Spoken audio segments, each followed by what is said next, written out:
Video Sports and the TSSAA present 3 Clinic Bowl from Dudley Field on the campus of Vanderbilt University in Nashville, Tennessee. All right, Germantown versus Jefferson County in the Clinic Bowl. This is your Germantown pregame team. I'm EW, and I'm here with Coach P. So we got a good one tonight, Coach. Yeah, it's the state championship. It doesn't get a whole lot better than this. Well, everybody in the state comes to hear this is the biggest category there is. It's a 3A championship, so this is the best of the best that made it this far. A lot of distance between these two programs. One's on one side of the state, one's on the other. They're going to meet in the middle. 430 miles separate these two teams. I mean, Tennessee's a long state, but good Lord. Oh, you're from Tennessee. Do you know so-and-so? No, they're 9 hours away from it. So Germantown comes in 12-1. Had a loss in the middle of the season to Pine Bluff. They had a lot of injuries there, and that's when they hit that tough struggle when they had their injuries. But they got healthy, and then they started killing everybody. And the playoffs have really been crazy. And this is where they got their strength. They played a tough out-of-conference schedule. Well, they did. They haven't shied away from competition. So when they get to the playoffs, those aren't the first good teams they've run into this year. They've run into some of the best around the country and certainly in the area. The number 1 team, number 8 team in Arkansas, number 6 team in Arkansas that they ran up against. So they are used to seeing tough teams. A lot closer for Jefferson County. They won by 7, then by 14, then by 10. Germantown's been blowing people out. They've been winning by 36 points. Well, but Jefferson County is a good team, and they're playing tougher teams that are bigger and play a different style of football. So we have some highlights looking to lead up to it. You got Germantown's coming to the state championship with a lot of momentum, and it started with Lexington getting home. So they came against Lexington. Lexington came in with a fantastic team that had a great record, really good running back, and had been beating on people pretty well. But boy, they ran into a team that was just clicking on all cylinders. The offense was going strong. Neighbors had a great game. The option game was really clicking. That was a big play that was working for them that night. And they just overpowered a team that came in there. Lexington tried to come back a couple of times, but they just couldn't get any momentum, and Germantown just didn't give them any breathing room through it. And gosh, it was just more of the same. They powered through, used their size, used their experience, and used what was starting as their momentum. They ended the regular season on a high, and boy, they just continued to the first round of the playoffs. They beat a really good Lexington team handily, and even had a chance to rest some guys at the end of the game, making them even more healthy than they were. That offense was doing its thing. Look at the linemen were blocking downfield. They had big plays. They had it all. They had the big play going. They didn't have to throw the ball a lot. They only had 1 completion for the night. And the rest of it, they had over 400 yards of offense, and then all but 18 of it was on the ground. And there's the one pass they had. So when they had to, they had a chance to make it work, just so to give everybody something to look at on the film to look at for around the state. So they carried that momentum throughout that game. It was a great way to start off the playoffs at home. Yeah, Lexington just never had an answer. They just tried to get something late and just nothing. And the defense wasn't having any of it. So as excited as Germantown is to have that 41 points to put on the board, I think they were just as happy to have the 0 coming up for Lexington, because they came in with a high-powered offense with a lot of motion, a lot of speed, and just couldn't get anything done. Yeah, just, once again, just trying to get something at the end of the game, Lexington was, and Germantown just literally won going away. I mean, just ran all over that team. Just 41-0 is quite domination. Yeah, they didn't have any weaknesses, especially that part of the season when you got 2 teams that come in there with a lot of strength. To walk out with that kind of a dominating win is something that they took the momentum into their next game against Central, which is a Liberty Bowl stadium, which is a different environment for them. So technically it was a home game. They played it in the Liberty Bowl, and it was a little bit more of the same. So they went up against a good Central team that had won handily the week before, but they ran into that Germantown momentum that was just clicking. And boy, they were going on all cylinders. There's Howard Moss breaking open, looking all over the field, trying to find those openings. And confidence is an interesting thing. Once you get it, you start believing in yourself, and they had all parts of the game clicking, even the kicking game. Mike Witt kicked in a long field goal, so all special teams, offense, defense, were all clicking on all cylinders. Yeah, Central came in with a strong running game, and with a really high-rated running back, and just had no success against that defense. Well, I think they were anticipating being able to hang with Germantown, and anytime they wanted to be in the game, in case they get a break, go their way, they never did. Germantown didn't make any mistakes. They didn't give any openings. They didn't give any space, and boy, they just had nothing to do. Every time they looked up and tried something, Germantown was waiting there. to take care of whatever they brought to them. They could counter whatever punch they were getting. And, of course, anytime they get it down near the goal line, they're going to punch that in. Yeah, you see the turnover there with Moss with the big interception. I mean, Germantown was just, once again, hitting on all cylinders. It looked like a team that came to collect a check. I mean, they showed up thinking they were going to win that game, and it was just a matter of time. But, boy, they had it all going. You've seen everything just in these short highlights. You've seen passes. You've seen runs. You've seen interceptions. See big hits, dominating defense, and it was like that all night long. Yeah, I mean, once again, Central came in kind of on a little bit of a roll. They'd won their last 5 games, and they just saw a Germantown defense that threw the ball. They ran the ball. They went inside, outside. Central had no answer. Well, it was a good crowd and a big night. And, of course, this was essentially to get out of Memphis. So, the team after this was going to go to Middle Tennessee to play, and then eventually to the east. So this is really the Battle of West Tennessee. So they were expecting a great competition. But, boy, Germantown came out fast and hard and kept the pressure on throughout the game. Yeah, Germantown was even able to give a lot of backups, a lot of playing time, just increasing that depth. And there's your final, 35-8, which took them to the Gallatin. The Gallatin came into the game ranked number 1 in the state. Pretty much everybody was predicting that was going to be the team that was going to get them. So they had to go to Gallatin. The whole town was shut down, and they all showed up at the game. So it was a huge crowd. You can tell by the highlights, they even had people standing 4 deep all around the outside of it. But, boy, Germantown came out right off the bat and brought it to them. They had a pin deep, and the defense was swarming all over the place. Now, they had a quarterback that was good, and they had a wide receiver that everybody had been talking about was going to be a big player for them, but they never got a chance to get going because Germantown kept that pressure on throughout the entire game. And you could see the big Germantown crowd there in the background. I mean, Germantown brought a lot of people as well. It was a big crowd at the game, like about 8,500 people. It had busloads of people coming up from Germantown to come into Middle Tennessee, so it was going to be a big rivalry. They kind of knew that whoever won this game was going to have a great opportunity to win a state championship. So there was kind of that feeling this might be, whoever wins this game might be able to carry it forward. So there's a little extra dynamic going on with that. But Germantown came out fast and hungry and ready and really hit them by the time Gallatin looked up. The game was pretty much over. Yeah, big fumble recovery there by Germantown. They took every opportunity. Every time they got the ball, they just took the ball and just pounded it. I mean, if you turn the ball over and give Germantown the ball, they're going to score. Well, and then they found out they didn't have a weakness, and that was one of the things that some of the coaches and some of the other fans were saying after the game. Well, after playing Germantown, they realized they did not have any weaknesses. So anything they thought they were going to do, Germantown had an answer for throughout that night. And guys, here's another great run. The option was clicking, the misdirection was clicking. The running back, the linemen were doing their job and clearing out holes, and it was just classic Germantown football. Yeah, Gallatin got a late score on a field goal, but that was it. So the Germantown offense, this is your starters here. Starting on the Germantown offense, Neighbors at quarterback. You've got Coppage starting in the backfield along with Cantu and Moss. Starting at the tight ends and wideouts, you have Bon Tubbs and Gary Brown. And you'll see a lot of people play behind them. This is the offensive line starting for Germantown. Eric Still and Adam Cecil on the right, Jody Whitfield in the center, and Elliott Watts and Jay Duggins on the left. Good mixture of juniors involved here. So, Coach, walk us through this offense. Well, the great thing about the A formation Germantown offense is an option-based offense. So you can, anytime they line up, they can run power at you. So this way they're leading 3 backs into a hole. Or you can go into motion. You can split it up, line up in the eye, and this gives the defense something else to look at. You can see Central's defense looking confused over there. They don't know who's moving and where they're going and what their new duties are. And all you're doing is trying to get a mistake. You can throw out of this. You can still run an option. You can still run all your plays. It just gives them a different look. And just when things weren't tough enough, they throw some motion at you. So they're going to split it up, change the assignments and change the duties on the defense, and yet again make motion. This way you can outnumber the players. If you want to go wide, you can do misdirection, or once you got everybody split up chasing the motion, you can go right up the middle. So there's the balance we always talk about. The scale at Germantown is always about 75% run, about 25% pass.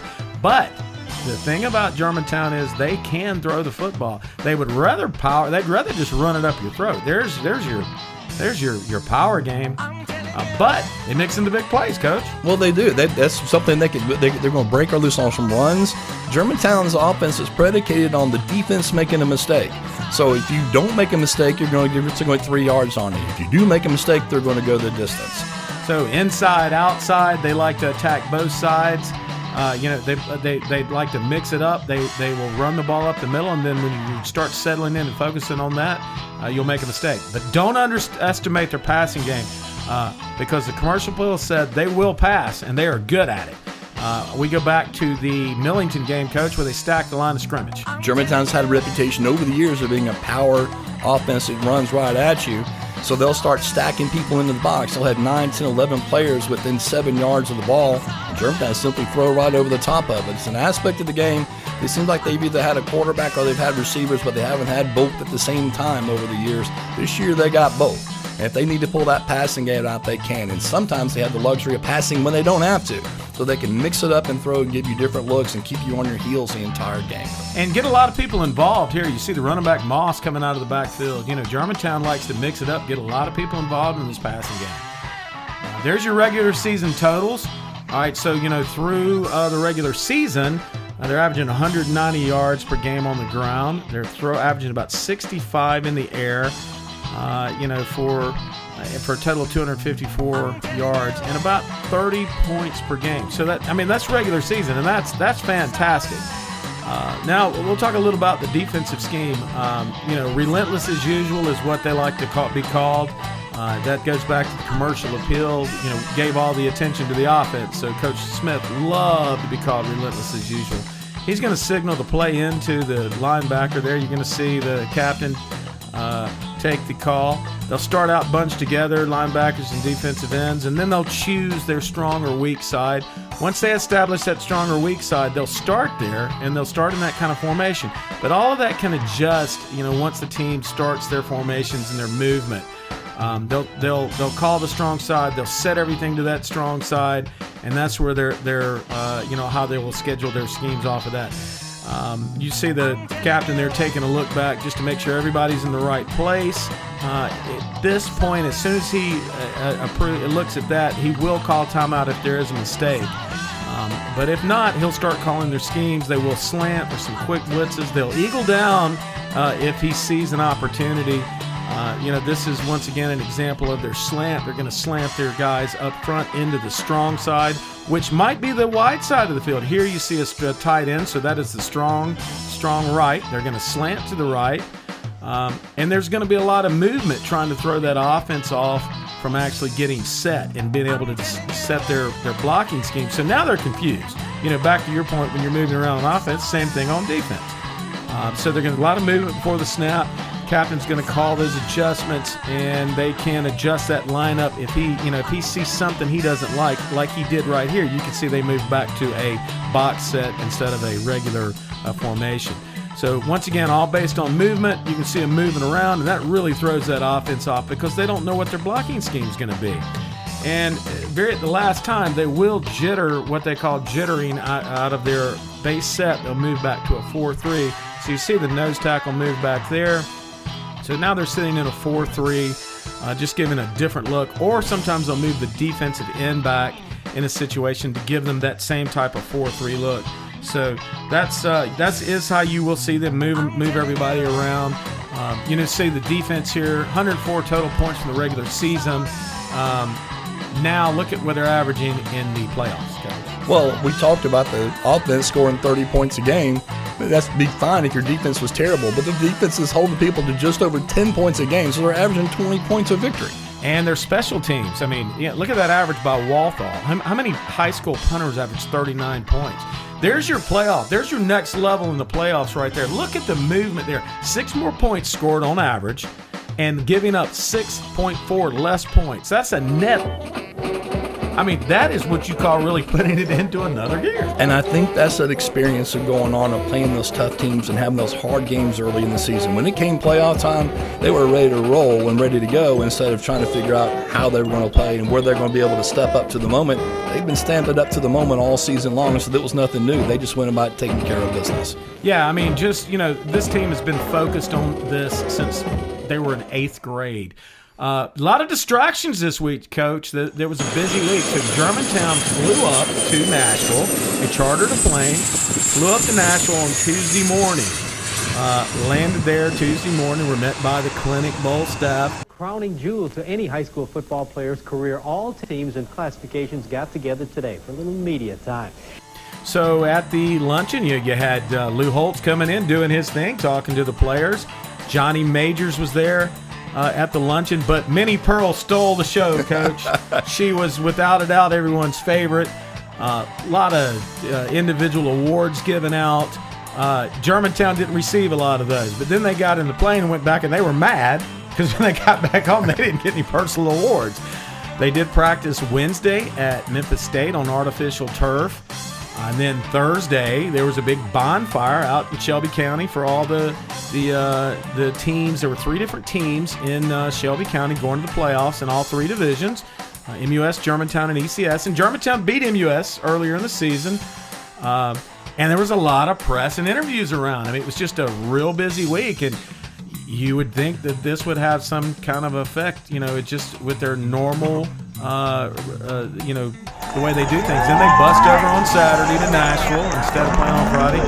Germantown doesn't stay in hotels anymore, Coach. That's a long story as well. That's kind of out. But they've got a bigger goal, as you'll see here. To make it a state, you have to take games one at a time. First we'll have to play Booker T, then right on down the schedule. But I feel that if we play our hardest and take them game by game, we can for sure go all the way and win the big one. Well, like I said in the show, we're peaking at the right time. Our offense really looked good, and our defense is really shaping up. We're going all the way. All the seniors feel like we've got a good team this year. We've got a strong, powerful team that can probably go all the way if we just work hard, and I think all the seniors feel the same way. What do you believe Germantown will have to do to go to the playoffs and maybe win a state championship?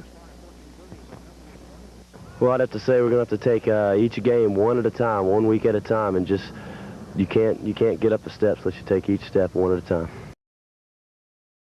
Do you think that Germantown has a good chance for the state title this year? I never worry about the state title. That's the last thing on my mind, and I try to convince my players that if they'll worry about each game week by week, that the state playoffs take care of themselves. That's one of those things that it does no good to worry about what everybody else is going to do or what's going to happen at the end of the year. So we take each game 1 week at a time, and the state playoffs will take care of themselves. Well, there you have it, Coach. I mean, they all seem to be on the same page. Well, and the coach has been saying all year, 1 game at a time, 1 game at a time. Well, this is the game. This is the one they were talking about. So this is the one they've been aiming for and trying to control themselves. They're finally here. Just like Coach Smith said, if you keep winning the next game, the state championship will take care of itself. Well, they got close. They got close in 1980. But they've never brought home that gold football. That's been the goal of this bunch since they were in 8th grade. And it all goes back to their senior leadership. I mean, I think, when you talk about this team, it is the senior leadership is really strong here. There's all your seniors, and it's a small group. There's only 15 seniors on this team, and to be quite honest with you, about 10 of them really play a lot. There's a lot of juniors involved and the sophomores.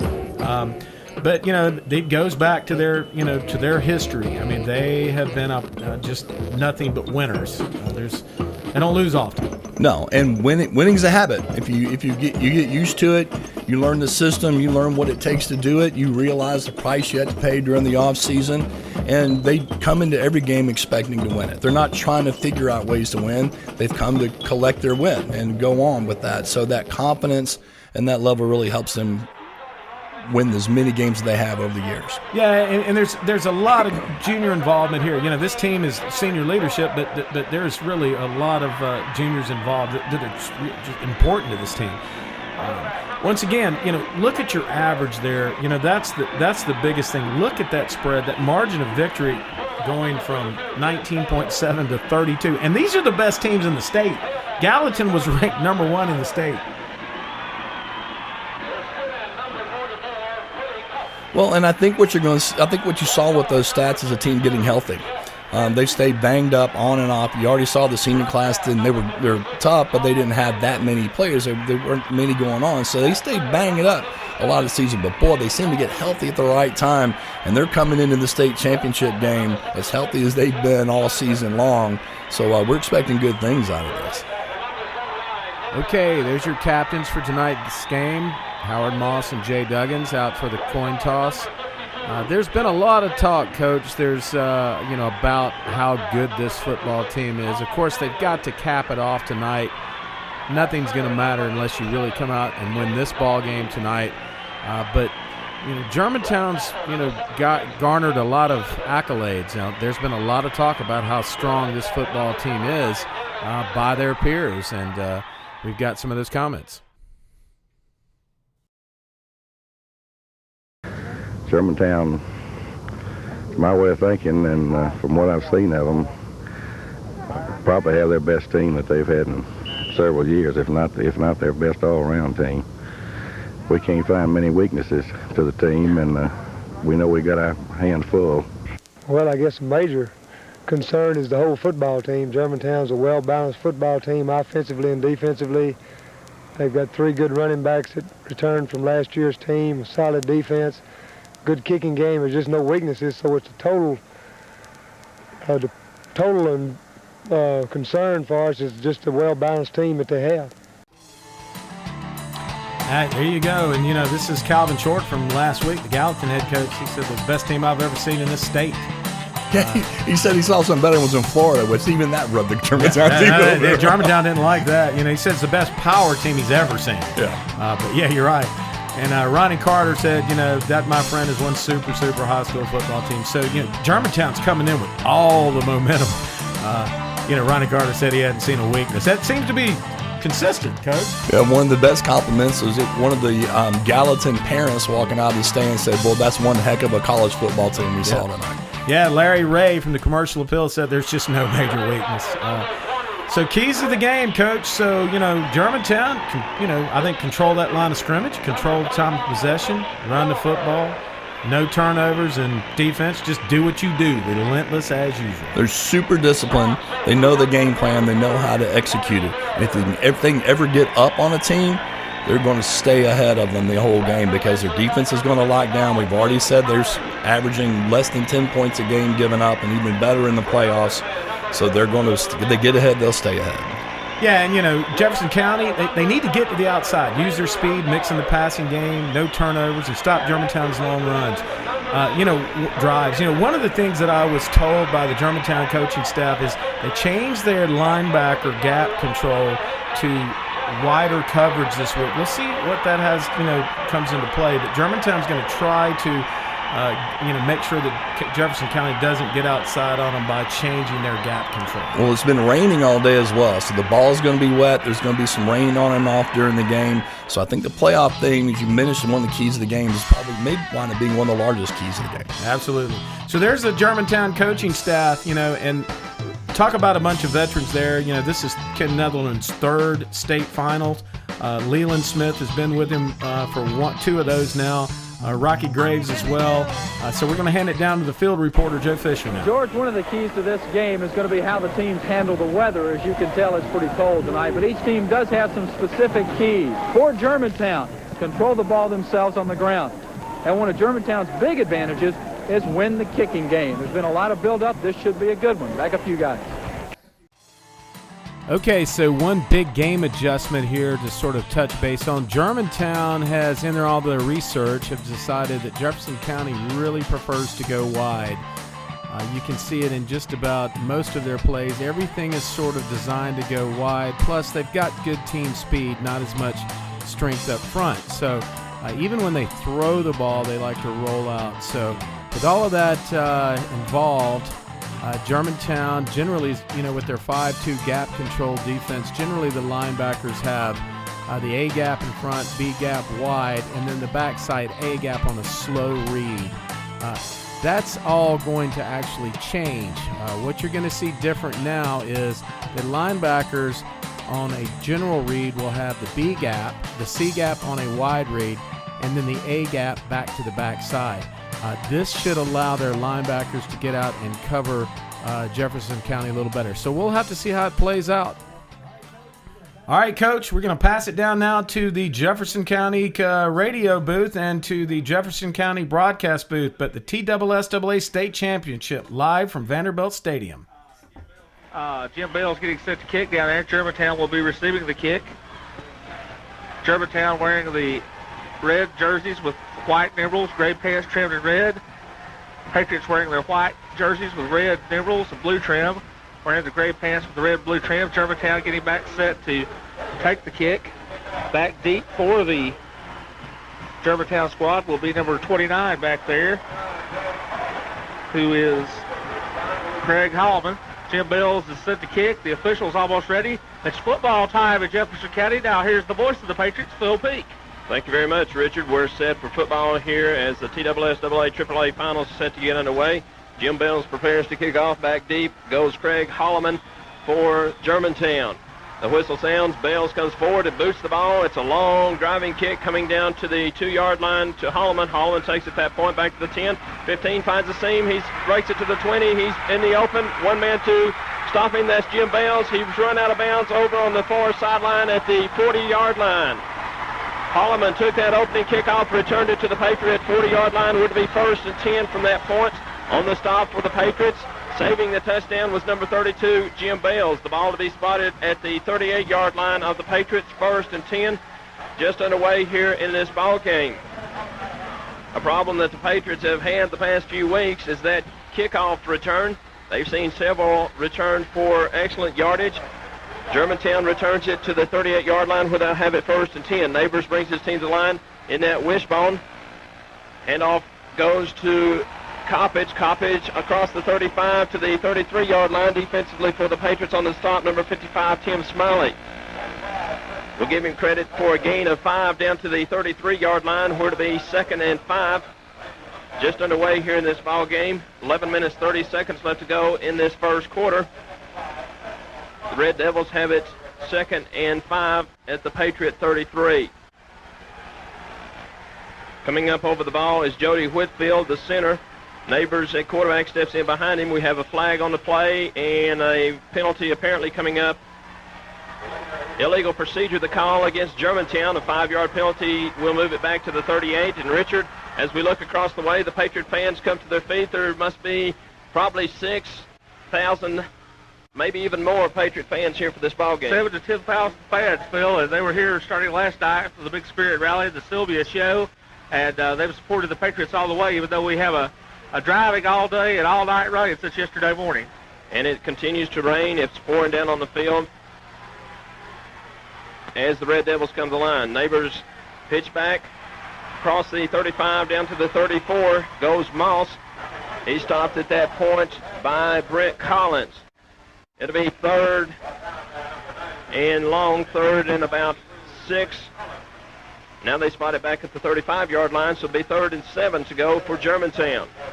Just underway in this ball game. 10 minutes, 40 seconds left to go here in this first quarter. We have no score. Big play time for the defense, Phil. They really need to bow their neck right here and show how tough they are on this big 3rd and 7 situation. Neighbors to the line, 3rd and 7. Takes the ball, fakes the pitch back, looks down the field. Heavy pressure being applied. Clay Henderson breaks loose. The ball down the field. And it's complete. The pass complete down the field to number 82. That's Gary Brown on the reception. Correction, that's Jix on the reception. Defensively, number 14, George Quarles and Mitch Waldo back there. Better to be 1st and 10. The ball to be spotted at the 11-yard line. Great pressure that time applied by Clay Henderson. But quarterback Neighbors kept his composure. The pass complete. It's 1st and 10 for Germantown. The ball to be spotted at the Patriot 11-yard line with 10 minutes left to go in this first quarter. Pitch back goes to Cantu. Cantu across the 10 to the 9-yard line where he's stacked up by a host of Patriots.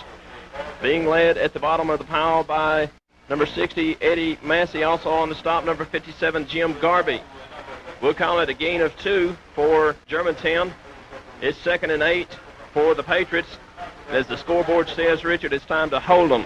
2nd and 8, the ball spotted at the 8-yard line, possibly even closer to the 9-yard line of the Patriots. Neighbors to the line second and long, takes the ball, pitch back to Coppage. Coppage trying to break outside, has a block, into the end zone, touchdown for Germantown. Chris Coppage took that pitch back, rambled into the end zone for a touchdown for Germantown. So with 9 minutes, 25 seconds left to go here in this first quarter, Germantown has taken the opening kickoff and driven 38 yards into the end zone for a touchdown. Brilliant run that time by Coppage. Great execution up there by the offensive line of Germantown. A big play for the Red Devils as they get on the scoreboard first. Neighbors to hold Mike White to attempt this extra point. The snap is back. It's bobbled. Picking it up, throwing it into the end zone for a two-point conversion is quarterback Neighbors. On the receiving end in the end zone is number 22. That's Howard Moss. So our score, Germantown 8, Jefferson County nothing. 9 minutes, 25 seconds left to go in this first quarter. How difficult are the conditions as far as the cold and that kind of thing? Well, since it's not raining, it's not that bad, and there has been a lot of wind that's actually kind of dried out the field, so it's not very slick, not a lot of footing problems. But Germantown hasn't played on turf at all this year. In fact, they went to practices at the University of Memphis at an indoor practice facility this week to try to get a little work on the turf.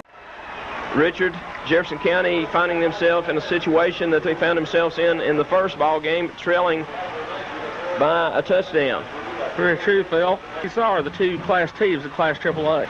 Preparing to kick off, number 19, that's Mike White. Back deep for the Patriots goes number 24. 9 minutes, 25 seconds left to go here in this first quarter. It's 8-0 as White prepares to kick off. Official has his hand in the air. White comes forward, boots the ball. Moore drops back to take it at the 5, looking for a wall to the outside, is to the 10, the 15, the 20. Racing on, breaking tackles up to the 25-yard line goes Marky Moore. So to be first and 10 Patriots. They say the ball to be spotted at the 24-yard line. The Patriots take over first and 10. As we promised you at the beginning of our pregame show, we had an interview with Sylvia last night during her concert, and we'll get that on the air for you at halftime as we had a chance to talk to Sylvia before her concert. Woods to line, Bales and Bible in the backfield. George Quarles coming out to the right.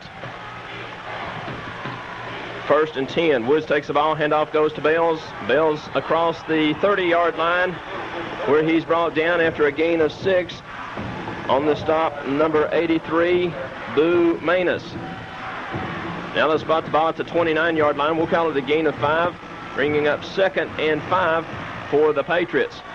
8 minutes, 35 seconds left to go here in this first quarter. Germantown on top, 8-0.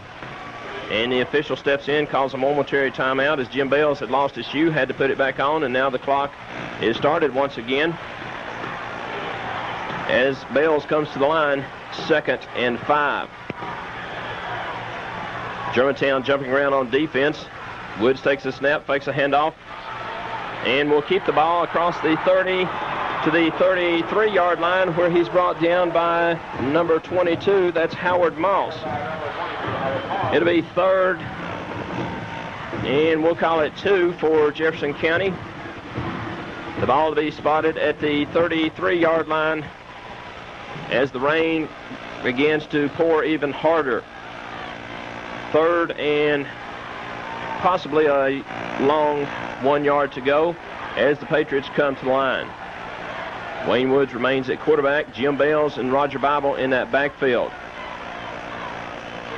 Woods takes the ball, handoff to Bales. Bales across the 35 to the 36-yard line would be 1st and 10 Jefferson County. On the stop, number 34, Michael Neal for Germantown, but it's 1st and 10 Patriots. The ball spotted at the 36-yard line of the Patriots. Very big play that time for the Patriots, Phil. That shows Germantown they've come to play right now. They're still in this thing, even though Germantown grabbed that early advantage. The Patriots are moving. Woods the line, 1st and 10, Bales and Bible in the backfield. Fumble on the play. And we'll wait just a second as it appears, and now coming up with that ball is Wayne Woods, diving in there to recover his own fumble. Almost a big turnover right there, but Wayne Woods saw the ball laying there, dove on it, a loss of possibly a half yard, bringing up second, and we'll call it a long 10 to go for a first down. Well, that could have been a very big break right there for the Red Devils. Fortunately, Wade was able to stay on that ball. We're going to see a few errors out here tonight because it is, as we say, very slippery with the all-day rain. Woods line 2nd and 10. Bobbles the ball once again, but there's flags on the play. Before that play got underway, it appeared that the left side, or possibly the right side of the Patriot line, jumped. The call, illegal procedure against the Patriots. Be a 5-yard assessment coming up against the Patriots, moving it back to the 30-yard line, where to be 2nd and 15. And as we've commented several times, the rain pouring down here. But looking across the way, there's probably 6,000 to 7,000 fans, if not more, from Jefferson County. The clock begins to run once again. 6 minutes, 40 seconds left to go here in this first quarter. Germantown on top, 8-0. The Patriots have it 2nd and 15 at their own 30. Woods to the line. George Quarles coming out to the right. Bales and Bible remaining in the backfield. Delayed handoff to Bales. Bales across the 30, trying to get outside, breaks a tackle 35, moves on to the 38-yard line. As Jim Bales rambled, breaking tackles, Elliott Watts on the stop for Germantown. A gain to the 39-yard line. We'll call it 3rd and 6 now for Jefferson County. Beautiful job of running the ball that time by Jim Bales as he broke tackles and rambled up to a 3rd and 7. Woods the line. George Quarles coming out wide to the right. Bales and Bible in the backfield. 3rd and 7 at the Patriot 38. Woods takes a snap, rolls back, pass out here, complete to Brent Collins. Collins moves across the 45 and appears to be just short of a first down. The pass complete to Brent Collins. Defensively on the stop, number 89, Bond Tubbs, and number 34, Michael Neal. And it's going to be 4th, and we'll call it a short 1 to go for a first down. So coming in to apparently punt will be Jim Bales. 4th and 1 with 5 minutes, 15 seconds left to go in this first quarter. Germantown on top, 8-0. Bales to punt. The ball spotted at the Patriot 45.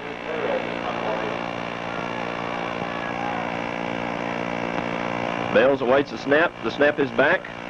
The kick on its way, a high driving kick coming up to take it for Germantown comes number 45. Returning it to the 28-yard line goes Chris Coppage. Correction, that's the 24-yard line, where to be spotted 1st and 10 for Germantown. Now they move it back even a yard more to the 23. So to be 1st and 10 for Germantown from that point. 38-yard punt that time, but Jim Bales, a good punt, good hang time, good job of coverage that time by the Patriot defense. 1st and 10 Red Devils as they come to the line, remaining in that wishbone. Neighbors at quarterback. Moss, Cantu, and Coppage in the backfield. Handoff goes to Coppage. Coppage across the 25, and they say his knee drug at that point. A gain of 2 on the carry. It'll be 2nd and 8. Defensively, Mike Rich on the stop for the Patriots. The ball spotted at the 25. Would be 2nd and 8. Richard, we want to take this opportunity to congratulate Coach Ken Sparks and his staff as they came out victorious in their opening round of the NAIA playoffs today, 42-21. Neighbors to the line, 2nd and 8, takes the ball, pitch back, goes to Coppage. Coppage trying to get outside, needs a block, and it's going to be wrestled down far across the way by Mike Rich. Also over there, number 42, Marty Mills. Great pursuit that time by the Patriot defense. They read the play all the way. And Mike Rich over there, the leader of the Patriot defense, the all-state linebacker, making the charge and making the big hit that time. Brings up a big play for the Patriot defense. 3rd, and we'll call it 8 yards to go for a first down. 3 minutes, 30 seconds left to go in this very fast-moving football game. The Patriots trailing 8-0. Germantown has the ball. 3rd, and the scoreboard says 7. We'll call it closer to 8 to go for a first down. Neighbors to the line. 3rd and long. And we have a flag on the play. A 5-yard assessment coming up against Germantown. So they'll back it up 5, and we'll call it 3rd and 13. Delay of game, the call against Germantown several times tonight already. They've gotten very close to letting that time clock run out. And it's going to be 3rd and 13. The ball spotted just beyond the 20-yard line. One other time tonight, we saw Germantown 3rd and long, drop back and pass completed out to Bob Jicks. Neighbors to the line. We'll find out here shortly what the play is going to be. Movement all over the place, and once again we have a flag on the play. And Germantown says it's against Jefferson County. Offsides, Patriots. So we'll move the ball 5 yards for Germantown and brings up 3rd and 8 again. So Richard, we're just moving the ball back and forth. The ball to be spotted just beyond the 25-yard line. It'll be interesting to see Germantown's play calling right here. Neighbors does not pass that much usually, but he has capable arm and he can throw the football when he has to. Neighbors to the line. When they came to the line the last time, they broke that wishbone. We'll wait here to see what he's going to do. Neighbors line 3rd and 8. And breaking that wishbone, going into the power eye, now going in motion goes Coppage. Neighbors drops back, heavy pressure applied. Long pass down the way, it's incomplete. Back there defensively was Roger Bible. Heavy pressure being applied by Brett Collins as we had a linebacker blitz that time, Richard, and Neighbors never saw where that football went to. That's right. A big play that time of Brett Collins blitzing in there and putting a hit on Neighbors right as he threw the ball. That caused him to throw the ball incomplete. Dropping back deep goes Willie Cup for Jefferson County. Number 14, Buzz Walfall to punt for Germantown on 4th and 8. Walthall awaiting the snap with 3 minutes left to go. The snap is back. The kick on its way. An end-over-end kick. Cup tries to field it and fumbles the ball. It's bouncing around and been picked up by Germantown. Germantown will take over 1st and 10. Richard, another costly mistake. Germantown takes over 1st and 10 at the 23-yard line of the Patriots. Howard Moss, the All-State linebacker, was a big fumble recovery for the Red Devils of Germantown. That time, Cup tried to catch the ball on the bounce, could not hold on to it, tried to recover it, but it just got away on the wet turf. Moss alertly scooped it up for the Red Devils, giving them position at the Patriot 23-yard line. 2 minutes, 40 seconds left to go here in this first quarter. As Neighbors comes to the line, handoff goes to Coppage. Coppage down to the 21-yard line, possibly the 20-yard line. Defensively, Eddie Massey on the stop for the Patriots. We'll call it a gain of 2. The ball to be spotted now at the 21-yard line, where to be 2nd and 8. 2nd and 8 for Germantown as they've come up with the second big break in the game. Richard, I guess the first big break could be classified as that opening kickoff return down to the Patriot 38. Very true, Phil. This time a fumble recovered at the Patriot 23. Neighbors to the line, 2nd and 8. Fakes a handoff, pitch back goes to Coppage. Coppage with a blocker outside to the 15, on to the 10, and possibly slightly beyond. Defensively, Marty Mills on the stop for Jefferson County. The ball is spotted right at the 10-yard line, so we'll call it 1st and go. 1 minute, 54 seconds left to go. The Patriots find themselves trailing 8-0. Germantown has the ball 1st and go at the Patriot 10.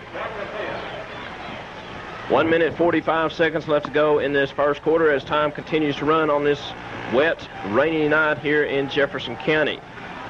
Neighbors to the line. Takes the ball, handoff to Coppage. Coppage rambles down very close to the end zone. Rambles to the 1-yard line. He stopped at that point by Roger Bible. It's a good job of power running up the middle that time of Chris Coppage. The Germantown line did a good job of opening the initial hole.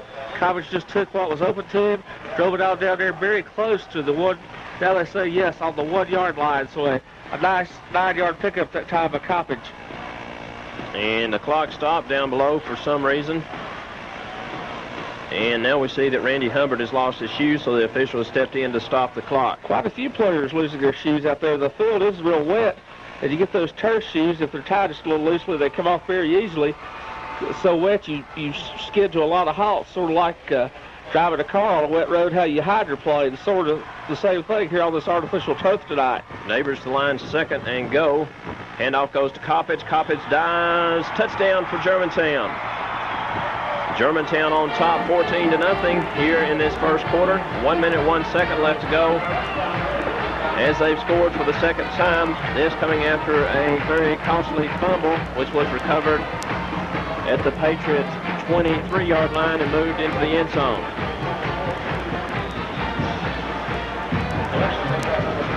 And Richard, you know, the Jefferson County defense really not playing all that bad. It's just they've been put in terrible positions.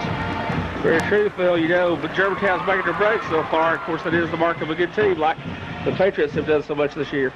And we see down below a flag on the play. And it's offsides against Jefferson County on the point after attempt. So very possibly it looks like that Germantown's going to step in and say, let's go for two. Why not? Right now they're ahead 14-0. They're controlling things so far. They can go for two here and really be a big cushion right now early in this ball game. Germantown to the line. The ball spotted just beyond the 2-yard line as they're going for two. Neighbors at quarterback turns, hands off to Coppage, and he did not make it. 14-0 our score. We'll pause for this 30-second break. Be back with more action after this. Hey, Lenny, yo, bite, don't come, you gotta bite. Hey, no. Go with her.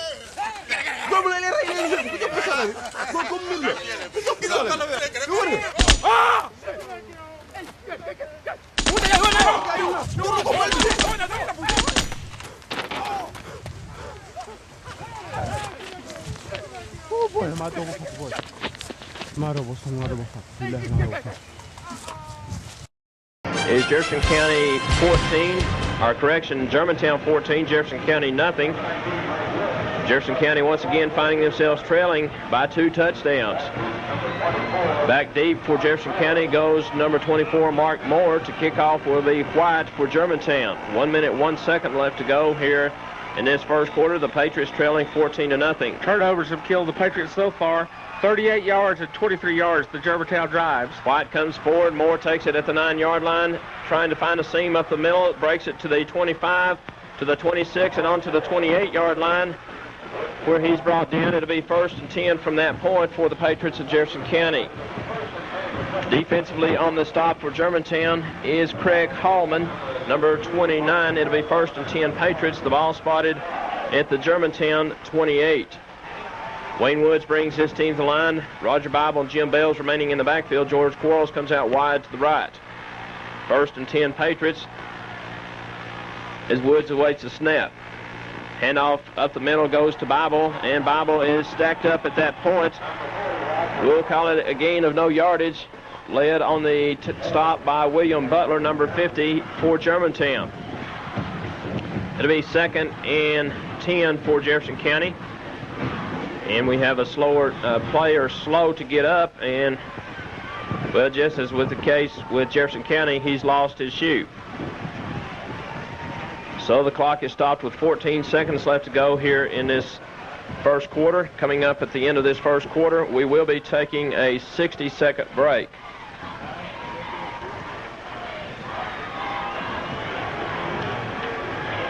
And we await as one of the other Germantown players stepping in, trying to help to get the shoe tied. And the clock is begun. Woods to the line with 10 seconds left to go. Wayne Woods takes a snap, rolls back, looks down the field. He's going to pull the ball down, fumble on the play, and it's been recovered by Germantown. Germantown recovers, will take over possession. Paul West on that recovery. It'll be 1st and 10 Germantown at the Patriot 34. We've come to the end of the first quarter, so with timeout on the field, we'll be back after this 60-second break by telling you our score: Germantown 14 and Jefferson County nothing.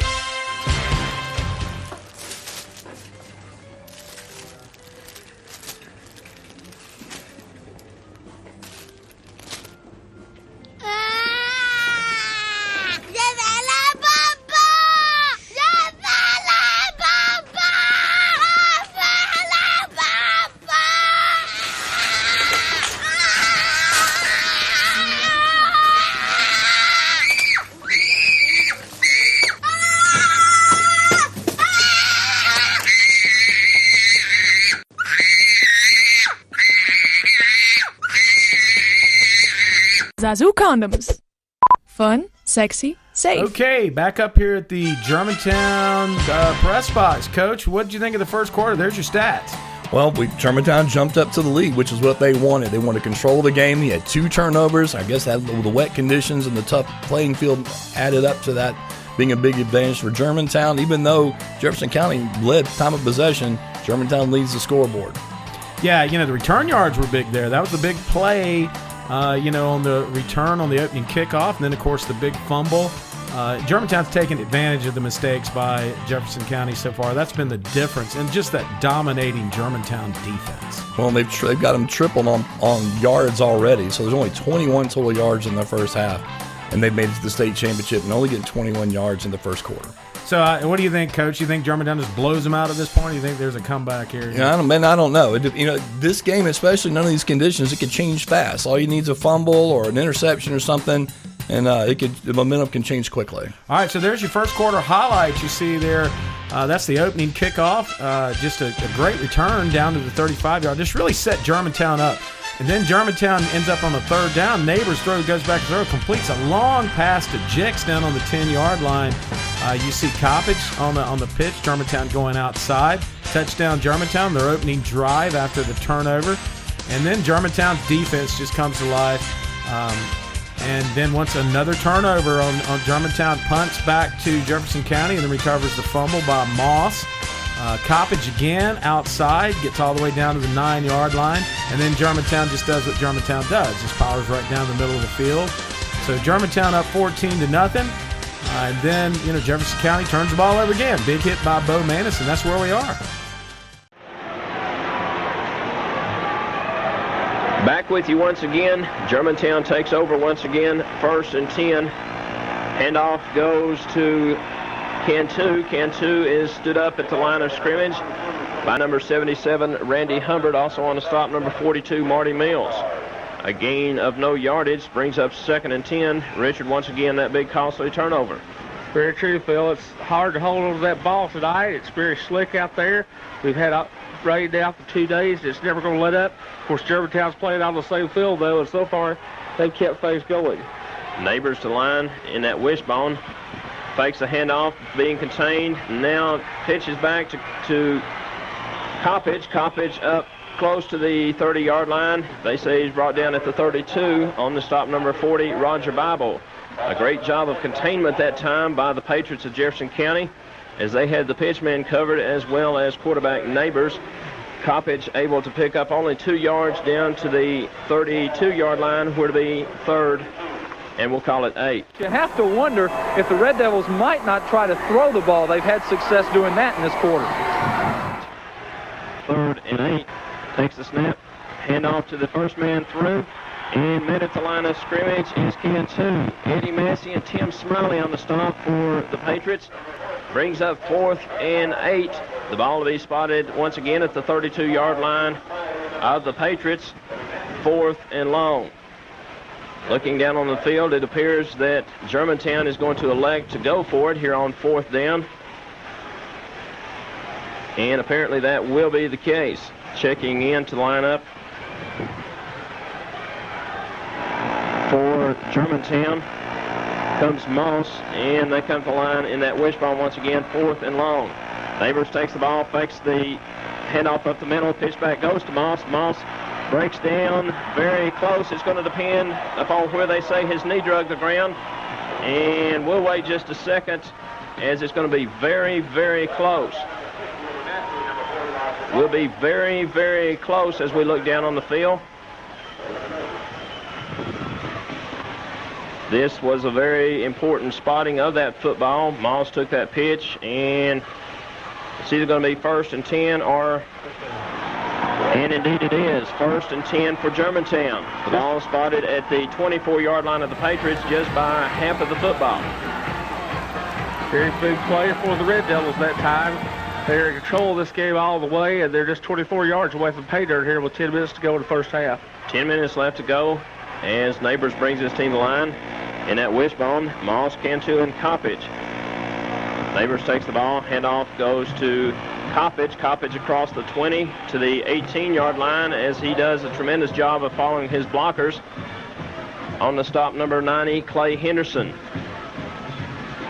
And Richard, Jefferson County desperately needs to come up with a big play right here to stop this drive. Well, they need to get something going in a positive direction right now, Phil. They need to come up with some type of turnover or something. They need to halt this Germantown drive any way, shape, or form that they can. Neighbors to the line, second, and we'll call it 4. Handoff goes to Coppage. Coppage across the 15 down to the 13-yard line. We're to be 1st and 10 for Germantown. Coppage, a tremendous runner back there. As he gets close to the end of his run, Richard, he just takes a big lunge and picks up several more yards. An excellent runner at Coppage. They have 3 excellent runners back there, along with Moss and Kidd, too. Great execution by the quarterback Neighbors. Good blocking by their offensive line. Outstanding football team. And an official's timeout as down on the field, Brent Collins lost his shoe. Now the official says start the clock. It's 1st and 10. The ball at the Patriot 13-yard line. The Patriots trailing 14-0. They've had 2 very costly turnovers thus far in this ball game. Defense has to come up with a big play here. Neighbors takes a snap. Handoff goes to Moss. Moss dives across the 10 down to the 9-yard line. A gain of 3 on the play, bringing up 2nd and 7 for Germantown. The ball spotted at the 9-yard line.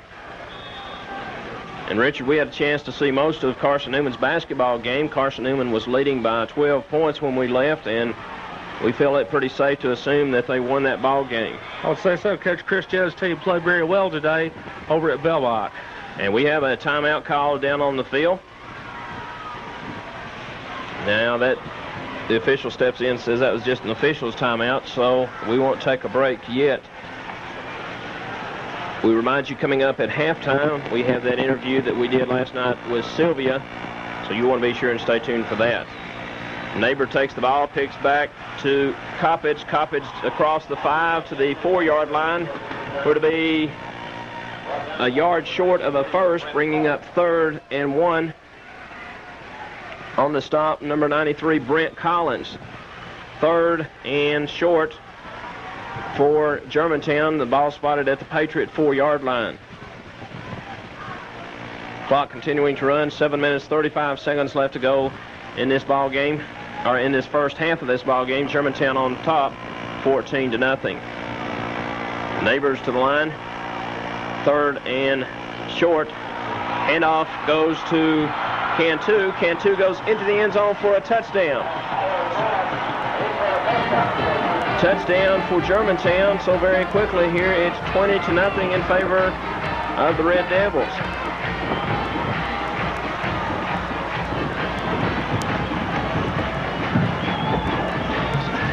(20-0) Germantown in the lead, and in to attempt the extra point comes White. Neighbor to hold the ball on the attempt for this extra point.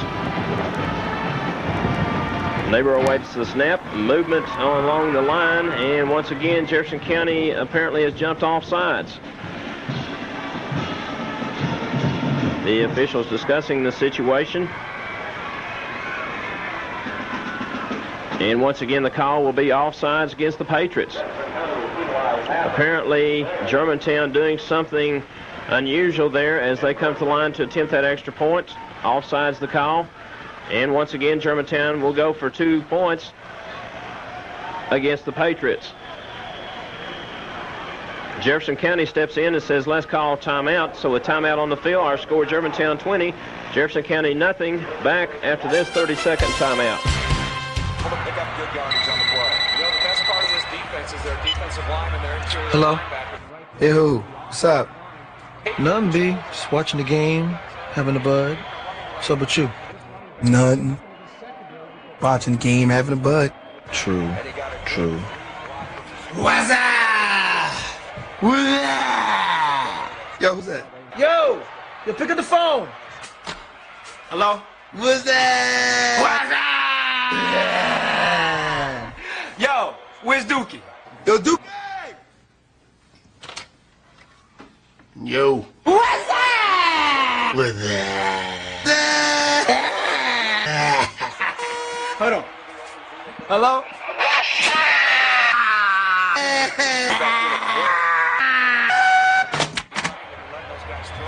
So what's up, B? Watching the game, having a bud. True. Built Stadium.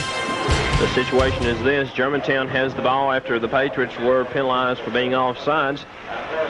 They'll have it as they will be attempting a 2-point conversion. Jefferson County trailing in this game 20-0. 2 very costly turnovers have been converted into touchdowns for Germantown. Of course, as we mentioned several times, it continues to pour the rain as it has all night long, has all day long, and did all day yesterday as well. Neighbors to the line, handoff goes to Cantu, and Cantu gets the 2-point conversion. So with 7 minutes, 24 seconds left to go here in this first half, our score Germantown 22 and Jefferson County nothing. And Richard, very desperately here, Jefferson County needs to come up with a big play to get back in this ball game before halftime. Right, don't count the Patriots out yet, folks. They are a second-half ball club, as we've seen so much this year. And I'm sure they'll get something going here. It's just a matter they need to hold on to the football, get something going positive right here. Maybe get a score on the board here before the first half is over. But we've still got a lot of ball game to play. As we've seen here earlier today with the rain, anything can happen in a contest like this. And of course, Richard, as you say, the Braves going Germantown's way could come out here in the second half and everything go the Patriots' way. Well, that's very true, Phil. You know, so much can happen when you're playing a ball game like this. 2 outstanding football teams. But the rain continues to pour, so we'll just have to wait and see. White to kick off for Germantown, comes forward, boots the ball. An end-over-end kick coming down to Marky Moore at the 9-yard line looking for blockers. He's back to the 20, up to the 25, and rambles on to the 28-yard line. We have a flag on the play, and we'll wait to see what the call will be as the official steps in to discuss it. Face mask against Germantown. On the stop for Germantown was Randy Nash. The call face mask against Germantown, so tack on 15 yards to that. And Richard, the Patriots are in excellent field position. Very true, Phil. It's going to put them up near the 50-yard line.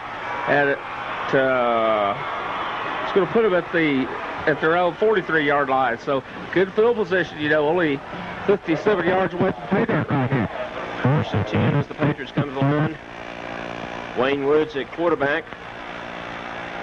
Bales and Bible in the backfield.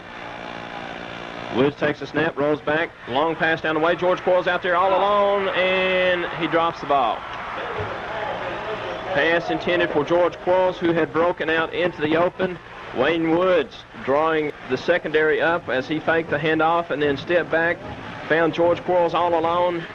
The pass in George's arms, and he just dropped it. He just could not hold on to the ball. You know, the wet football, talking about it so much, but he just could not hold on to it. 7 minutes left to go here in this first half. Germantown on top, 22-0. Woods the line. Clay Henderson in the lineup for the Patriots. Out to the left, George Quarles to the right. Bales and Bible in the backfield. Handoff goes to Bales. Bales breaking tackles, moves across the 50, and he fumbles it out of bounds at the Germantown 46-yard line. So it'll be 1st and 10 Patriots at that point. Not the best way in the world to pick up the first down, but folks would take it. I'll tell you, you'll take anything when you're down 22-0 against a fine Germantown team like this. But this could be the momentum maker the Patriots need here. They know they can move the football. They moved it all year, and they're down 21-0. They've been down 14-0 before. Nothing new to them. They can do it. Checking in to the lineup for the Patriots comes Marky Moore in that backfield, as well as Willie Cupp. Patriots to line 1st and 10. The ball at the Germantown 46.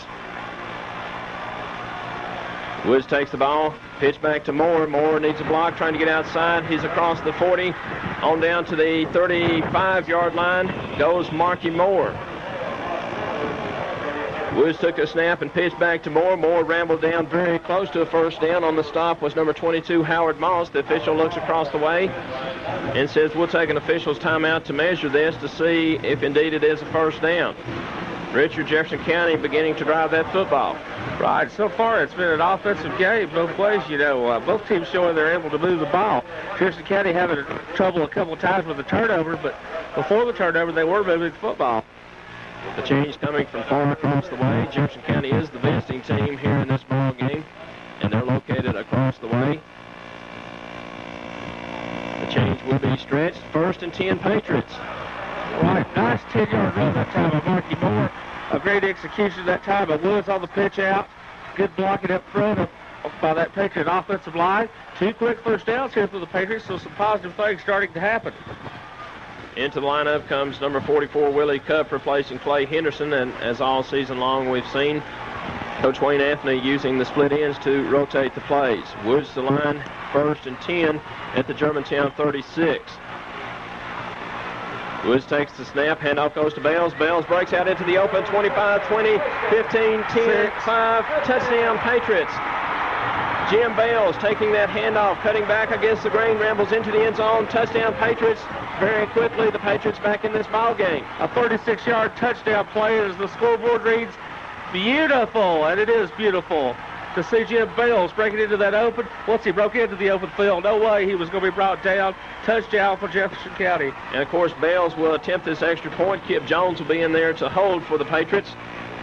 An all-important extra point, and the official says Jefferson County is going to call a timeout, so a timeout on the field.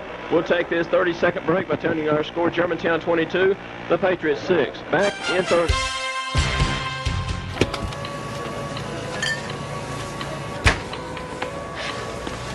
Hello? Just about right. You know what? Take this lip balm, this copy of Tongue and Cheeks, and these batteries for my watch. Tongue and what? Copy of Tongue and Cheeks. Oh, porno. Lip service, rear-ended, nuts and bolts. Where do we keep tongue and cheeks? What? Tongue and cheeks. This guy wants porno. It's okay, just give me whatever. Check under the counter. That's where we keep all the really weird Jim? Jim Scott? Hey, Heather. What? Hi. I haven't seen you since prom. Here's your tongue and cheeks. Whoa. It's for a friend. I don't read those. I do. I read the hell out of them. When I'm done, it looks like it's gone through a paper shredder. This month, you get a free copy of Pink Slips with your tongue and cheeks. It's a bit more upscale. That's a bonus. And this pocket Nice. or a 12-inch free. Just the magazine. Careful with that. Just the magazine. Free. Just put the magazines in the bag. You're gonna need a safe word, and it shouldn't be more. Just the mags in the bag. But get the 3-pack. That way you save money. Last 2 pages are recipes. A lot of people don't even get that far. Have fun. Hey, if you're not gonna take that free think I can have it? You can never have enough. All yours, Brett. Nobody move! Or the porno guy gets it! It's not mine. It's for a friend. Yeah, right. We're live downtown, where local porno buyer Jim Scott has been taken hostage, along with his pornography. You made national TV. Reactions from Jim's mother after the break. And Jefferson County comes to the line. They'll be going for 2. Marky Moore and Jim Bales in that backfield. George Quarles goes out wide to the right. Clay Henderson to the left. Woods to the line and 2-point conversion. Woods takes the ball, rolls back, looks in the end zone pass. And the official says incomplete. Pass complete to Brent Collins. Collins stopped just short of the end zone, so our score, Germantown 22, Jefferson County 6. Take another 30-second break. Be back after this. I can't believe it. It's my first blind date. Oh, I do it all the time. Really?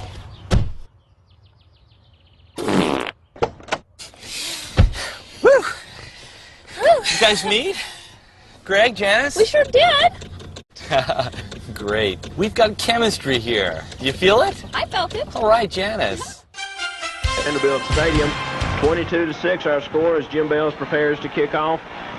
Dropping back deep goes number, and we'll wait for our spotter, Travis Conley, Mark Allen, to pick up that number.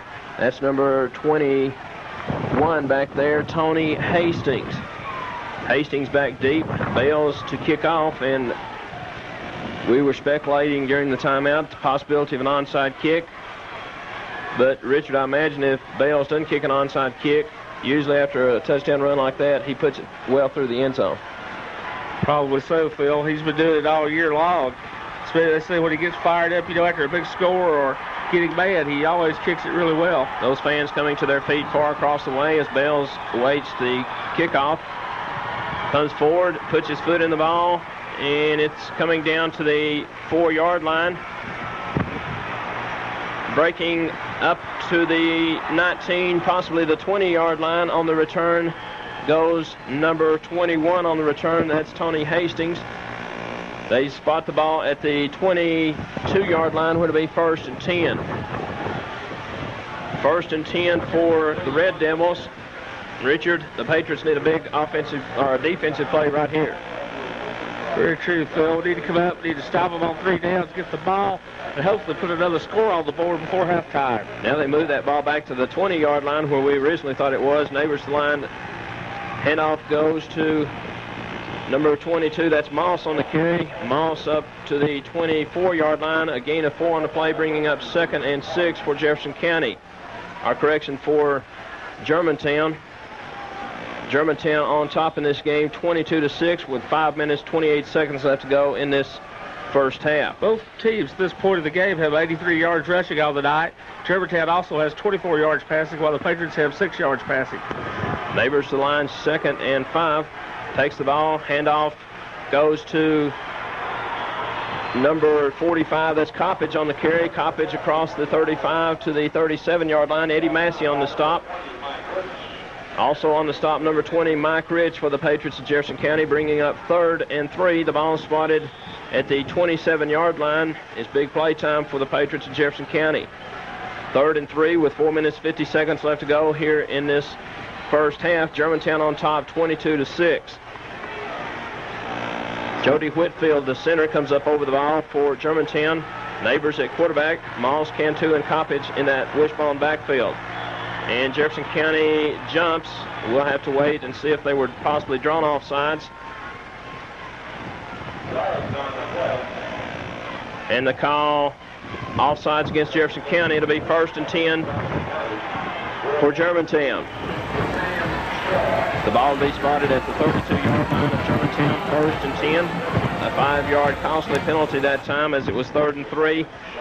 It gives the Red Devils 1st and 10 at the 32-yard line of Germantown. The clock continues to run. 4 minutes, 25 seconds left to go here in this first half. Neighbors to the line. 1st and 10. Neighbors takes the ball, pitch back, goes to Moss. Moss across the 35 to the 37-yard line. A gain on the play of 5, bringing up 2nd and 5 for Jefferson County. Jefferson County coming up with the big scoring drive that time, putting it in the end zone with 7 minutes, 24 seconds, or correction, 5 minutes and 9 seconds left to go here in this first half. On a 36-yard touchdown run by Jim Bells. Germantown has taken the kickoff and moved it from the 20 to the 37 where they have it 2nd and 5. Neighbors to the line, takes the ball, fakes the pitch back, rolling back, heavy pressure being applied, pass down the way is complete. On the reception is Bob Jicks to the midfield strike. We're to be 1st and 10 at that point for the Red Devils. Brent Collins, number 93, on the stop for Jefferson County, but it'll be 1st and 10 for the Red Devils at the midfield strike. The clock continuing to run down. 3 minutes, 25 seconds left to go here in this first half. Germantown on top, 22-6. Neighbors to the line, takes the ball, handoff goes to Moss. Moss is tripped up, fumble on the play, recovered by Jefferson County. Number 77, Randy Humbert on that fumble recovery. It'll be 1st and 10 Patriots at the 49-yard line of Germantown. Richard, that big play. Big play time, yes indeed, Phil Peak. Number 77, Randy Hubbard, coming up with a loose football. Great play with that Patriot defensive line. And the Patriots have a football with 3:07 to go in good scoring position. 1st and 10 at the 49 of the Red Devils. Woods to line, takes the ball. Pitch back goes to Moore. Moore fumbles the ball, and it's been recovered by Germantown. So just as quickly as the Patriots come up with a big break, they lay it back on the ground again. Number 52, Marshall Boswell on the play. 5 defensive end for Germantown, coming up with a loose football. Moore unable to contain that pitch back. It fell onto the turf and was recovered. Now we go down to the sidelines. Again, here's Joe Fisher. 2 minutes and 29 seconds left. You had to wonder if Germantown was going to come out conservative here. Now, with the good field position, I would think they would try to open it up and get on the board before the half ends. We'll have to wait and see. Back up to you. It'll be 1st and 10 for Germantown at the Patriot 45. Neighbors to the line, fakes a handoff, drops back, looking down the field. Pressure being applied. A lame duck pass out here. Falls to the turf, incomplete. Clay Henderson, number 90, applying the pressure. Defensively back there, number 40, Roger Bible. The pass intended out there for number 89, Bond Tubbs, falls to the turf, incomplete. 2nd and 10 for Germantown. The ball spotted at the Patriot 45-yard line. The clock stopped with the incompletion with 2 minutes 33 seconds left to go here in this first half. Of course, we remind those of you listening to us that you can see this game at 11 o'clock and 4 o'clock tomorrow on Univamp. Handoff goes to number 42, that's Cantu. Cantu up to the 49 and possibly onto the 40 and possibly out to the 39-yard line. A gain of close to 6 on the play. Defensively, Mike Rich and Roger Bible on the stop. Brings up 3rd and along 4. The clock continuing to run. 2 minutes left to go here in this first half. Germantown on top, 22-6. Germantown to the line of scrimmage, 3rd and long. Neighbors takes the ball, and there's a flag on the play. And we'll wait just a second to see what the call is going to be. Looking down on the field, Clay Henderson indicates it's against Germantown. Illegal procedure, the call against Germantown. Apparently, as quarterback Neighbors steps up and says that one of the linemen lined up off sides or moved early. So that makes it 3rd and 9 for Germantown. The ball moved back to the Patriot 45-yard line. And Richard, as many times we've seen already here tonight, I imagine we'll see a pass play here on 3rd and long for Germantown. Sure will, Phil. Neighbors very capable here with 1:47 to go. Neighbors to the line, and he fooled us. He hands off to Coppage. Coppage rambles for a gain of 3. It'll be 4th and long. Coppage is not fighting the hole there that he was fighting earlier. The defense is doing a good job of shoring up and jamming those holes up front. Into the lineup comes the punter for Germantown. That's number 14, Buzz Walthall. Back deep goes Willie Cup, and I imagine this time we'll probably see Willie just watch that ball bounce around back there. A low snap, it bounces back to Walthall. A driving kick, bounces at the 10 and rolls out of bounds at the 5-yard line. A beautiful kick that time by Walthall as it rolled out of bounds at the 5, a 35-yard kick. It'll be 1st and 10 Patriots with 1 minute and 2 seconds left to go here in this first half. They'll have the ball 95 yards from pay dirt. Trailing in this game 22-16, a position, Richard, that the Patriots have been in before. Yes, very true, Phil. 95 yards away, a minute 2 to go, but they can come up with the big play so very quickly. Marky Moore and Jim Bales remaining in the backfield. 1 minute, 2 seconds left to go here in this first half. Woods line looks to be checking off. Handoff goes to Bales. Bales breaks one tackle and moves on to the 8-yard line, a gain of 3 as the clock continues to run. On the stop for Germantown was number 34, Michael Neal. Brings up 2nd and 7. And, of course, we want to remind you that you can hear Carson Newman football next Saturday afternoon. We're not sure at this point who they'll be playing, but it will be on the air here on FM 99. The official steps in and says Germantown's going to call timeout, so with timeout on the field, we'll take this 30-second break by telling you our score is Germantown 22 and Jefferson County 6. Back after this 30-second break. Guess what day it is? Guess what day it is? Huh? Anybody? Julie, hey, guess what day it is? Oh, come on, I know you can hear me. Mike. What day is it, Mike? Leslie, guess what today is? It's hump day. Woo-woo! Ronnie, how happy are folks who save hundreds of dollars switching to Geico? I'd say happier than a camel on Wednesday. Hump day! Get happy. Yeah. Get Geico. 15 minutes could save you 15% or more. Like the bank, but it sure is a good place to start. It makes sense to do business where the shots are called locally rather than in places like Memphis and Maryville. But the best reason for doing business with First People's Bank is because they provide the best answers to your banking needs, and with a smile. You know, it's kind of hard to get a smile out of Memphis and Maryville. This reminder from First People's Bank, the home team bank, member FDIC. What?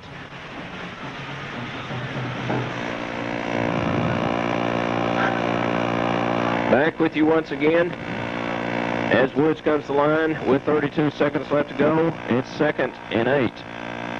Woods takes the ball, handoff goes to Bales. Bales breaking tackles, moves across the 10 to the 12 and possibly close to the 13-yard line.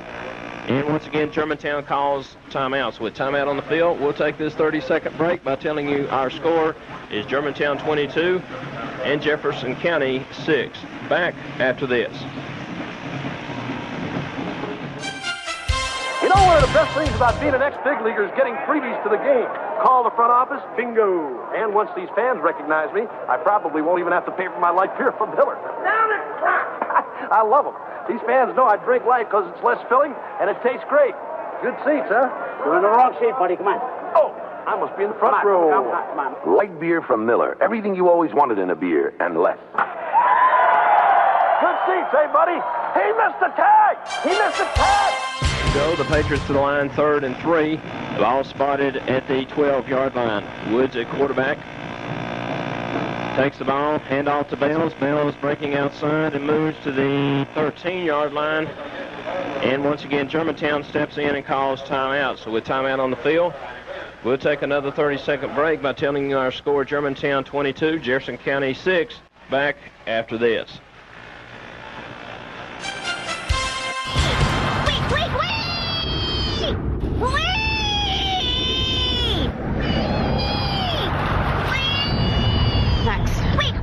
Maxwell.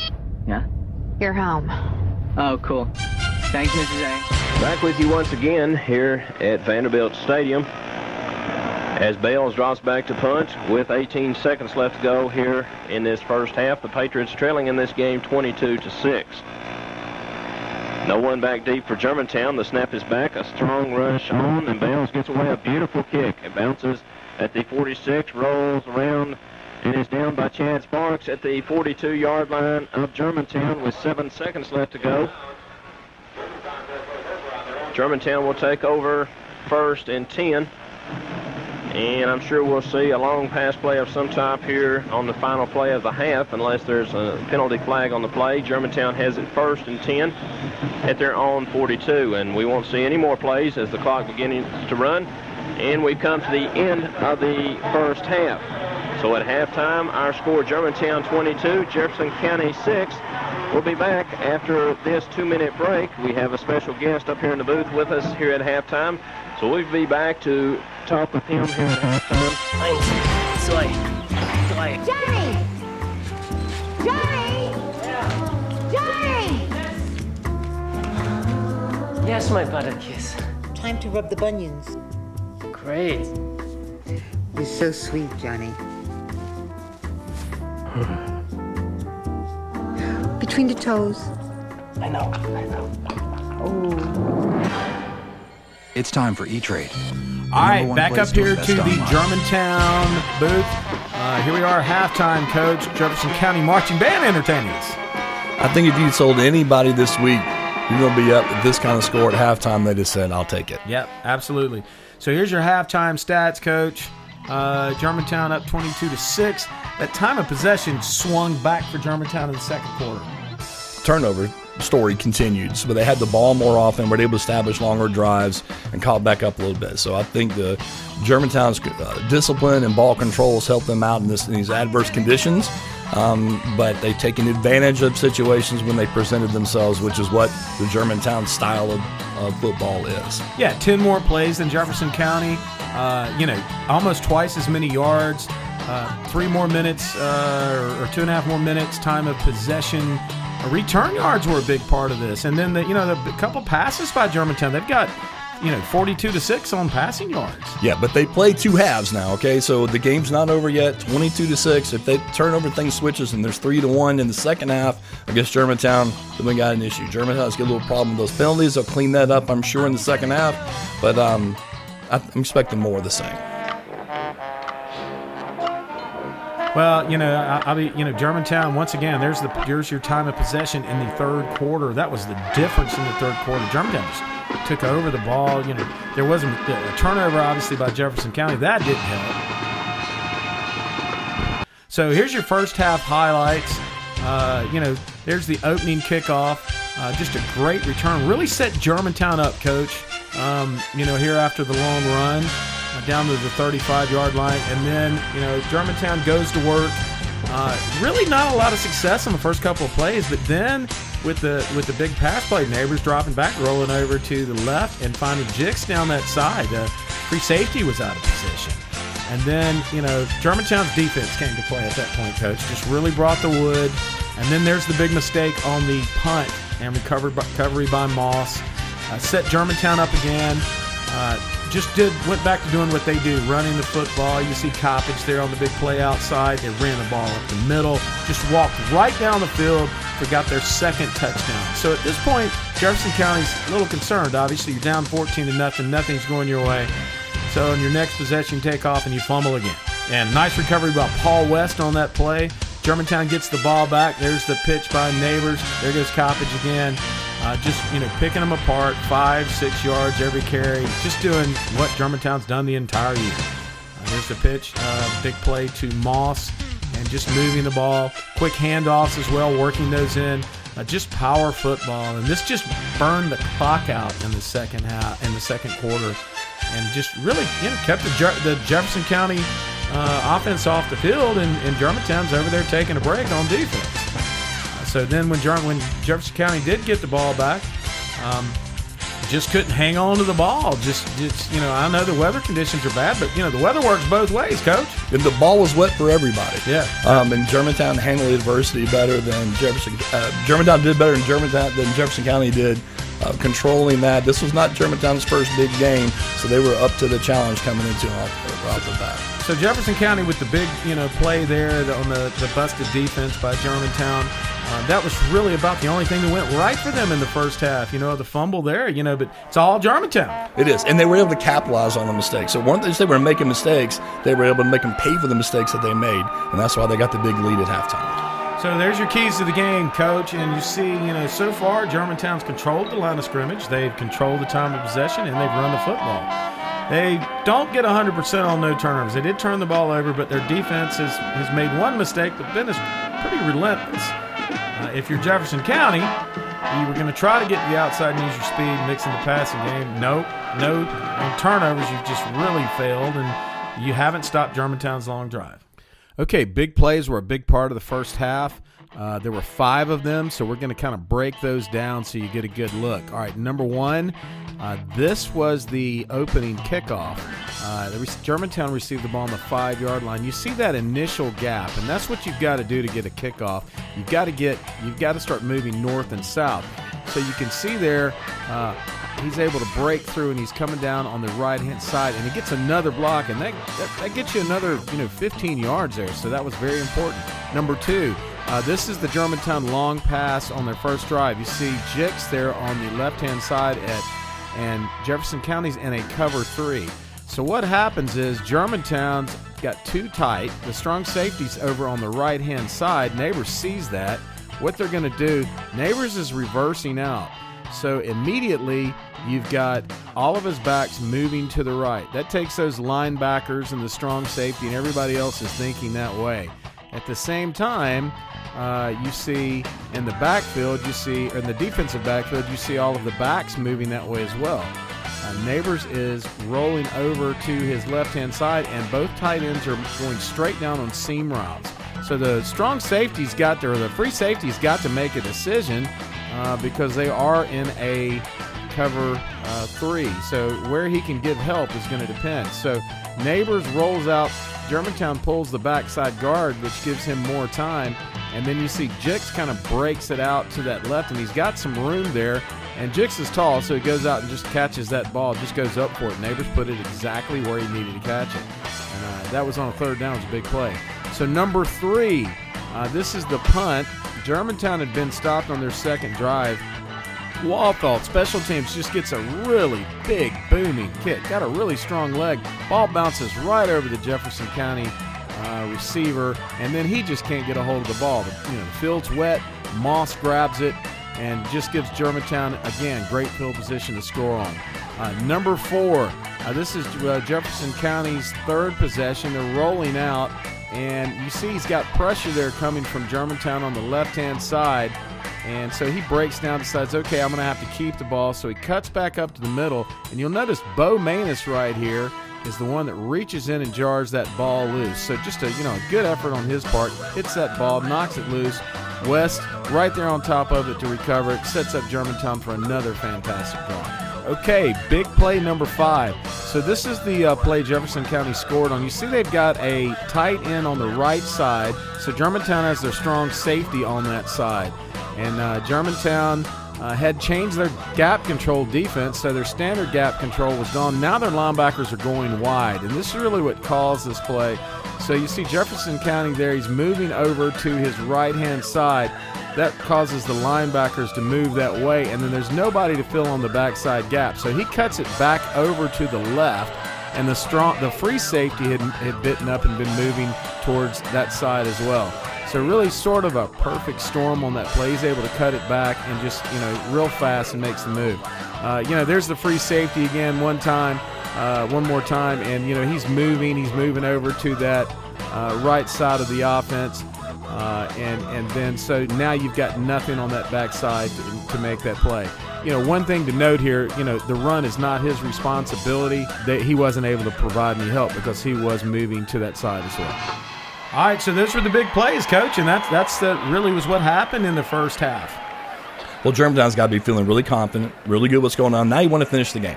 They didn't come in here to win the first half of this game. They came into this game to win the state championship. Now, with their ball control offense, they're going to shorten this game a little bit. So Jefferson County cannot afford any more mistakes. And here's your defense, Coach. I mean, once again, they're just relentless as usual. And they're not getting a lot of publicity, but they're just stuffing everything at the line of scrimmage. Jefferson County's trying to go wide. No luck. No matter what they did, when they were hanging on the ball, they were getting stuck all over the place. And Germantown's flying all over the place. You can see their gaps are widened up. So Jefferson County had kind of big gaps. But for Germantown, they do a lot of slants and a lot of stunts. So that really kind of played into their game. But, boy, they were just all over the place. You can't win if you can't score.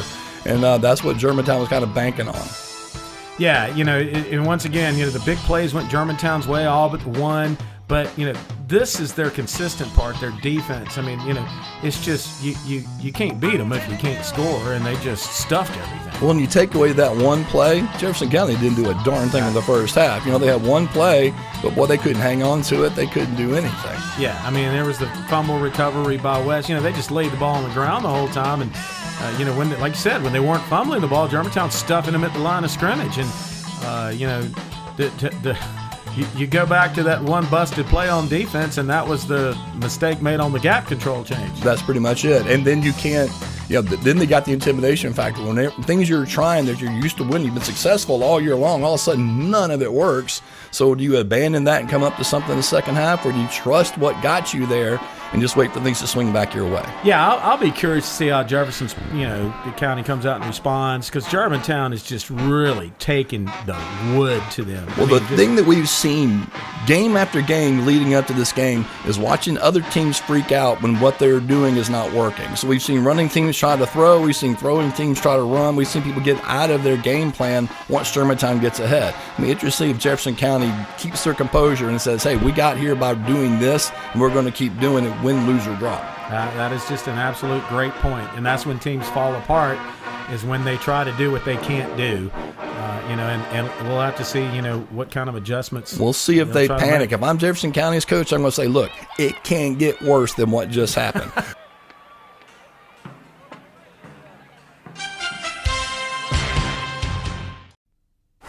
At the river mouth, the bears catch only the tastiest, most tender salmon,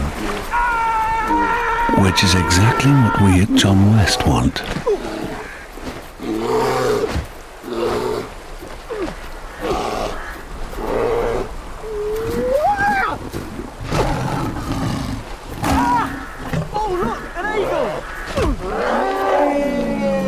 John West endured the worst to bring you the best.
So we know what the seniors want to do now. Jefferson County coming back out, getting a little loosened up. Coach, do you think they can get back in this thing?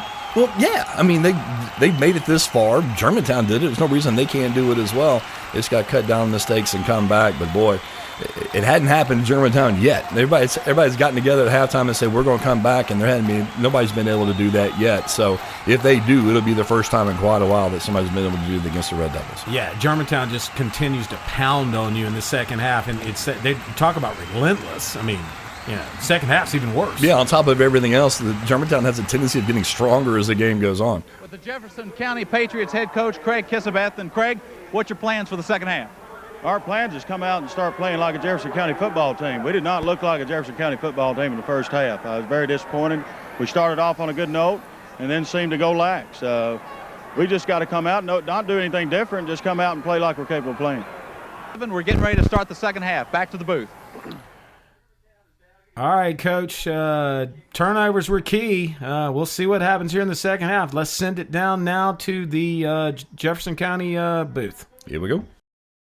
Now here's the voice of the Patriots, Phil Peake. And thank you once again, Richard, as Mark Moore is back deep. White comes forward, kicks the ball, a high driving kick. Dropping back to take the ball goes number 90, Clay Henderson. Henderson back to the 10, trying to pick up a block, and is going to be lassoed and dropped at the 12-yard line. The kick going that time to Clay Henderson. Henderson returns it to the 12-yard line, where to be 1st and 10 for Jefferson County. We're just underway here in this second half of action. Jefferson County trailing 22-6. Coming to the line of scrimmage comes Wayne Woods, Marky Moore, and Jim Bales in that backfield for the Patriots. 1st and 10 Patriots at the 12-yard line. And off goes to Bales. Bales breaks tackles across the 15, on across the 20. There's a fumble on the play, a scramble for the ball, and it looks like it's been recovered. Well, we'll wait before we say anything. Both ways down there. The official steps in.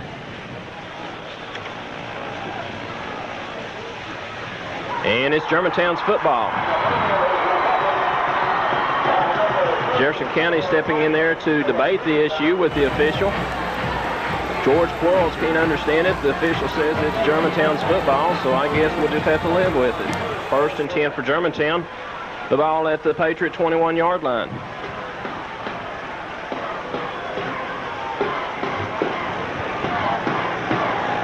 Coming to the line of scrimmage is Neighbors in that wishbone. Handoff goes to an up back, fumble on the play, and scramble for the ball, and it's been recovered by Jefferson County. The recovery by number 60, Eddie Massey. The handoff went to Cantu. Cantu lost possession. It's turned back over to the Patriots, and the Patriots take over 1st and 10. The ball spotted at their own 20. A very quick turn of events, Phil Peak. You know, boy, it is wet out there. It's still rated. And there's going to be a lot of fumbles probably before this night's out. But, Richard, thankfully it's not raining nearly as hard as it was earlier in the ball game. Very true. The Patriots to the line 1st and 10. Marky Moore and Jim Bales in that backfield. Wayne Woods at quarterback. Woods takes a snap. Pitch back goes to Bales. Bales looking for blockers. Has one in Marky Moore. He's across the 25. Rambles on to the 27-yard line. A gain of 7 on the play. Defensively on the stop for the Red Devils, number 22, Howard Moss. It'll be a gain of 7. They spotted at the 27-yard line. And checking into the lineup comes Clay Henderson, replacing Willie Cupp. Just underway here in this second half. The Patriots have it 2nd and 3. The ball spotted at their own 27-yard line. Wayne Woods steps up under Jim Garvey, 2nd and 3. Woods takes the ball, hand off to Bales. Bales breaks outside, loses his footing, and slips down at the 34-yard line, but it'll be 1st and 10 Patriots. Good execution that time of that offensive line. And good hard running by Jim Bales, bringing it all down the field for the first down. Ball spotted now on, looks like the 34-yard line for the Patriots. And, of course, Richard, here in the playoffs, Jefferson County has not been scored on in the second half. Goes on back to the the 9th game of the regular season since they've been scored on in the second half. Woods with his team to line 1st and 10. Takes the ball, fakes the handoff, fakes the pitch back, rambles across the 40, on to the 44-yard line where it's going to be very close to a first down.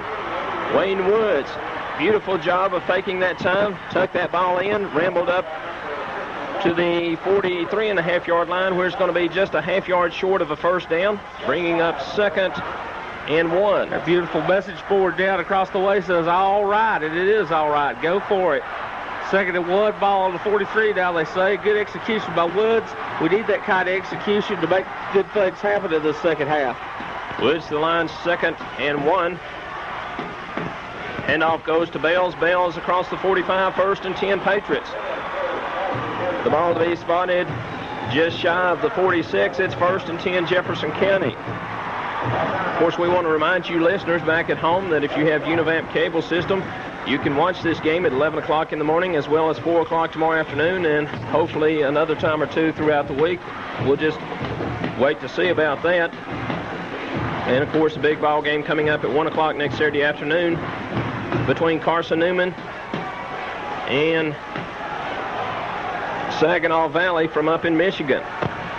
The Patriots to the line, 1st and 10. The ball spotted at their own 45-yard line. Woods takes the ball, wants to pitch, does so to Marky Moore. Moore fumbles the ball and is bouncing around out there, and Jefferson County has jumped in to recover it. Marky Moore on that fumble recovery back at the 30-yard line. Woods unable to execute that pitch, and it's been recovered by Jefferson County. Moore just could not hold on to the ball at time. Paul West coming in with his 2nd fumble recovery of the night for Germantown. So far, 3 fumbles in the second half of play, and ball's just bouncing around out there. And we thought Marky Moore had gotten back on it, but Germantown comes up with that recovery. Neighbors with a handoff straight up the middle to Coppage. Coppage moves down to the 25-yard line. A gain on the play of 6 yards. Defensively, Randy Humbert on the stop for Jefferson County. It's time for that defense, Richard, to bow their neck. Very true. They've been put in some tough situations here tonight, and they need to really come through right now with the big stop if they don't want to keep Germantown from running around with this thing. Neighbors hand off to 22. That's Moss. Moss breaks it across the 10, and it'll be 1st and goal. 1st and goal for the Red Devils. A big gainer that time by Moss. The stop preventing the touchdown goes to number 40, Roger Bible, and number 42, Marty Mills, but it's 1st and goal for Germantown. The ball spotted at the Patriot, we'll call it 8-yard line. The official steps in and calls a momentary timeout as one of the Red Devils has lost his shoe. And with 7 minutes, 20 seconds left to go here in this third quarter, Germantown on the drive once again. Jody Whitfield at center comes up over the ball. Neighbors at quarterback, first and goal. Handoff goes to Moss. Moss across the 5 to the 4-yard line. Stopped at that point by number 20, Mike Rich. And once again, we have a Patriot that's run out of his shoe. It'll be second and goal for Germantown. The ball spotted at the Patriot 4-yard line. The official calls timeout once again to allow Brent Collins to put his shoe back on. And 6 minutes, 47 seconds left to go. Once again, we want to remind you that the basketball season does get back underway for Jefferson County on Tuesday night up at Cherokee. That game can be heard on FM 99 on a tape-delayed basis. Carson Newman playing that night. And you'll hear their game with Lee, and then immediately following that, it will be the Patriots against Cherokee. Neighbors with the ball. Pitch back goes to Coppage. Coppage, touchdown, Germantown. Neighbors on the pitch to Coppage. Coppage rambles 5 yards for a touchdown for Germantown. Germantown on top, 28-6. And the coach making the decision. Apparently they'll go for the extra point this time. Mike White in to attempt the extra point. To hold that ball will be number 16, Neighbors. 28-6, and Richard, for the first time in about 5 weeks, Jefferson County has been scored on here in the second half. Only the second time of the season they've given up a point in the third quarter. And once again, on the extra point, Jefferson County apparently jumped off sides.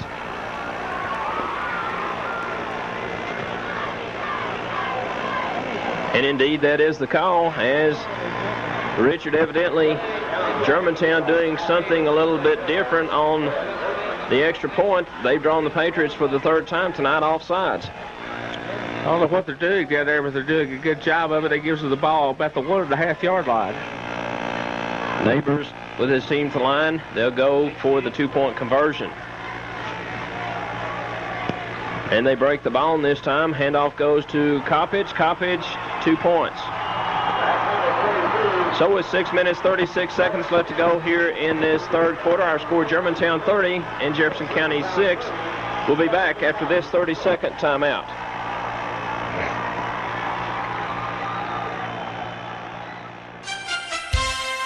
Yes, we know it's a big fluffy bun. Talk to the manager. It is the manager. Where's the beef? He's putting us under the supervisor. If you ask me, which you didn't, we should call the owner. At Wendy's, the hamburger we modestly call a single has more beef than the Big Mac or Whopper. We've got the owner. Hello? Where's the beef? Wendy's kind of people never ask, where's the beef? I don't think there's anybody there. I really don't. Back here with you once again at Dudley Field, Vanderbilt Stadium. Our score Germantown 30, Jefferson County 6. 6 minutes, 36 seconds left to go here in this third quarter. Once again, the turnover. A real killer for Jefferson County all night long. Need to get a drive going here, Phil. Get it on the scoreboard. Mike White to kick off. Coming down once again to Clay Henderson. Takes it at the 2-yard line. Comes to the right side of the field looking for blockers. He's to the 10 and on to the 14-yard line. Hit hard at that point by number 25 on the stop. That's Kent Purdy. Also Chris Coppage on the stop of Clay Henderson. It'll be 1st and 10 Patriots. The ball at the 14-yard line. Great job once again by Germantown on the kick return coverage, keeping Jefferson County pinned inside their 20. And as we've seen the Patriots do so many times this year, you know that's a big thing right there, especially when you're down on the scoreboard with 24 points. Woods to the line. In that backfield is Roger Bible, also Jim Bales. Woods takes the ball, rolls back, looks down the field, pass long down the field. It's going to be intercepted. Pass intercepted at the 35, return to the 30, looking for blockers is number 17. That's Paul West, and once again, the back-breaking turnover. It'll be 1st and 10 Germantown. The ball to be spotted at the 31-yard line of Jefferson County. Good play by West that time. He just read the pass all the way, intercepted it, and at the 35, took it all down to the 31. Another big break for Germantown. If they can punch it in right here, it can make it very tough on the Patriots. 5 minutes, 40 seconds left to go in this third quarter. Germantown on top, 30-6. Neighbors to the line. Pitch back goes to Coppage. Coppage trying to get outside. Is down to the 25 and wrestled to the ground at the 24-yard line. On the stop for Jefferson County, number 55, Tim Smiley, as well as Marty Mills. A gain of 7 on the play. Be 2nd and 3 for Germantown. Germantown to the line, leading in this ball game 30-6. Neighbors takes the ball. Handoff goes straight up the middle to Cantu. Cantu across the 25, on down very close to the 20-yard line. He's brought down at that point by Brent Collins. The officials take a long look across the way, and I believe they're going to measure. It'll either be 1st and 10 or 3rd and short. Well, while we get a chance, we want to say hello tonight to Betty Gail Holt, Coach Dave Holt's wife back home. She's resting right now, expecting their 2nd child, and I know she's listening to us tonight on the radio. Want to say hello to her and her son Jason. I'm sure they're sitting there beside the radio and cheering on the Patriots. And, of course, Richard, we want to say hello to the many shut-ins around the county that are listening to us, the folks out at Jefferson Inn, as well as probably some folks at Carrion that are listening to us that can't come out to these ball games. Also, Jefferson County Nursing Home and a lot of other folks that I know listening to us. And there's movement on the play. Jefferson County possibly jumping off sides. We'll wait to see if they were possibly drawn off sides. The call, offsides against the Patriots. So to move it down to the 16-yard line, where to be 1st and 10 for Germantown from that point.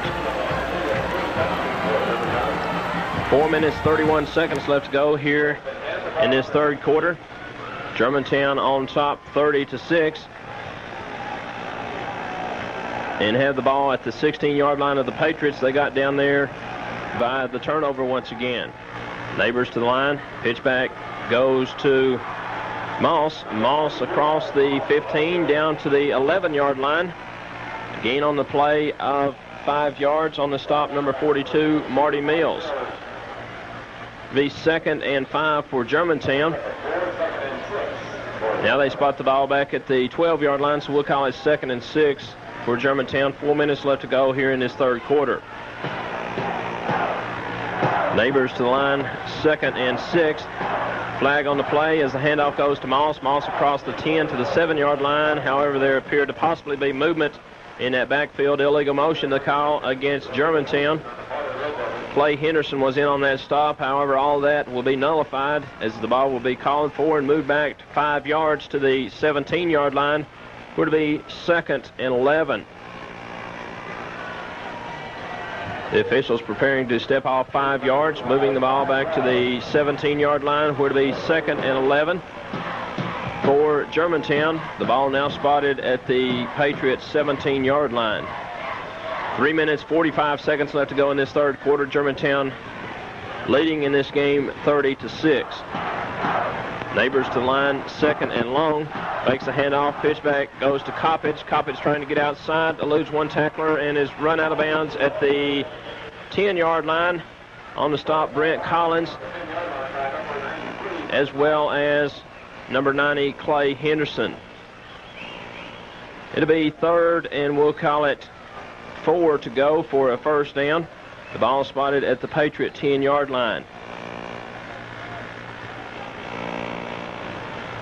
Defense, defense. Big play time right here. We need to stop them if we're going to get back in this thing. Whitfield up over the ball. Neighbors at quarterback. Cantu, Moss, and Coppage remain in that wishbone backfield. Neighbors taking his time, possibly checking off the line of scrimmage. Handoff goes to Moss. Moss following his blockers up very close to the 6-yard line. It's going to be very close to a 1st down. And they step in and say 1st and go for Germantown. The ball spotted just short of the 5-yard line. On the stop, number 60, Eddie Massey, as well as number 20, Mike Rich. 1st and 10, Germantown.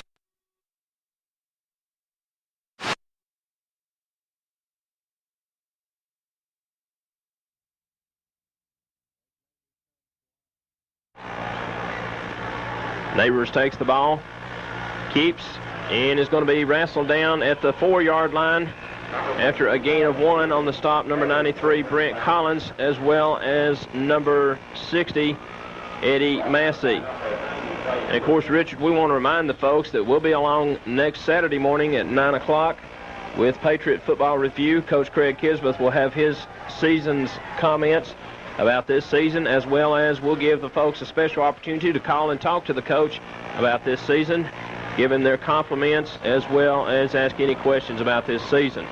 Neighbors to line, pitch back goes to Coppage. Coppage rambles down to the 2-yard line, where to be 3rd and goal.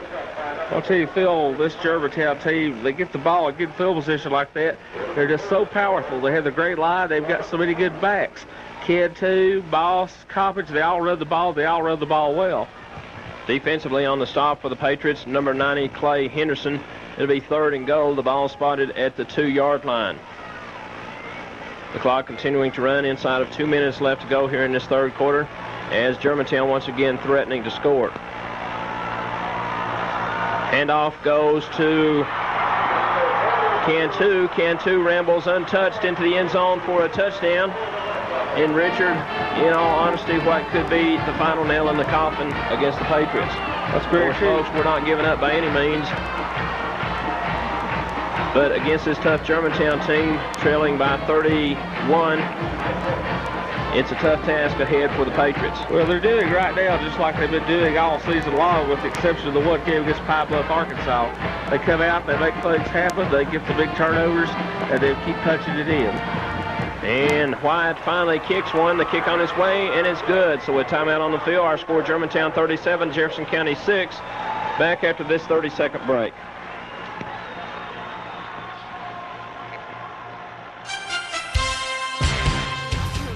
Brian. And Frank is so well behaved. Yeah, we're best buddies. I'm gonna grab some Bud Lights. Okay, you're so cute. I think you're cute too. Talk? Baby, I do a little bit more than just talk. Well, let's cut the chit-chat, head upstairs, or we can, you know... Whoa, here he comes. Act natural. Fresh, smooth, real Bud Light. I'll be right back. So how do you feel about back hair? It's all here.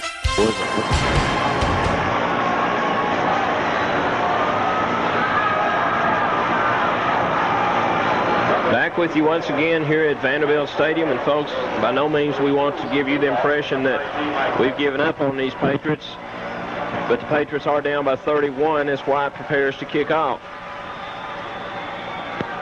White comes forward, boots the ball, coming down to Marky Moore at the 7-yard line. He looks for a wall of blockers to the left side.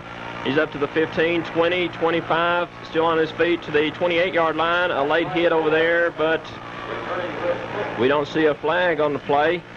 On the stop for Germantown was number 29. That's Craig Holloman.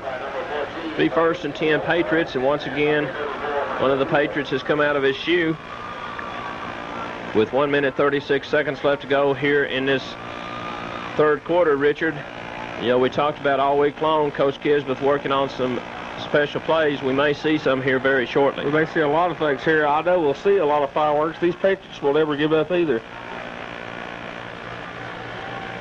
Wayne Woods on the keeper. Pitch back goes to Bible. Bible trying to get outside, eludes one tackler, and is hit out of bounds at the 35-yard line. A gain on the play of 7 yards. Defensively on the stop is number 72. That's Gerald Kirkpatrick, I believe it is. A name that we've not called all night long, but Kirkpatrick on the stop.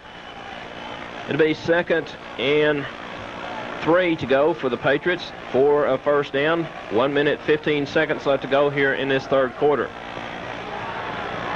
Woods the line, 2nd, and we'll call it 3. Woods takes a snap, handoff goes to Bales. Bales up very close to a first down, up to the 38-yard line. Kilpatrick on the stop for Germantown, and the official says it's going to be short of a first down. And now he steps in. Well, the yard marker across the way says 1st and 10, but it's just short. It's 3rd and less than 1. Less than a minute to play, 49 seconds to go here in the third quarter of action. Germantown on top, 37-6. Jim Garvey up over the ball for the Patriots. Wayne Woods at quarterback. Woods takes a snap, handoff to Bales, and Bales is going to be stacked up at the line of scrimmage. Possibly got enough yardage for a first down. It depends upon the marking. The officials stop the clock to take a look and says bring in the chains, let's measure to be sure. So it's either going to be 4th and inches or 1st and 10 Jefferson County. Jay Duggan's in the lineup now for Germantown in there on the stop. Seeing several younger players put in by Coach Netherland for Germantown. And the chains are stretched. 1st and 10 Patriots. 1st and 10 Jefferson County. The ball at the 38-yard line of Jefferson County. 25 seconds left to go here in this third quarter. Germantown a commanding lead, 37-6 over the Patriots. Wayne Woods the line. Bales and Bible remaining in that backfield. Clay Henderson to the right, George Quarles to the left. Woods takes the ball, fakes a handoff, pitches back to Bible. Bible to the 40, 45, and rambles on to the 46, 47-yard line where he's run out of bounds far across the way, just short of a first down. And on that play, we've come to the end of 3 quarters. So at the end of 3, our score Germantown 37, Jefferson County 6. Back after this 60-second break.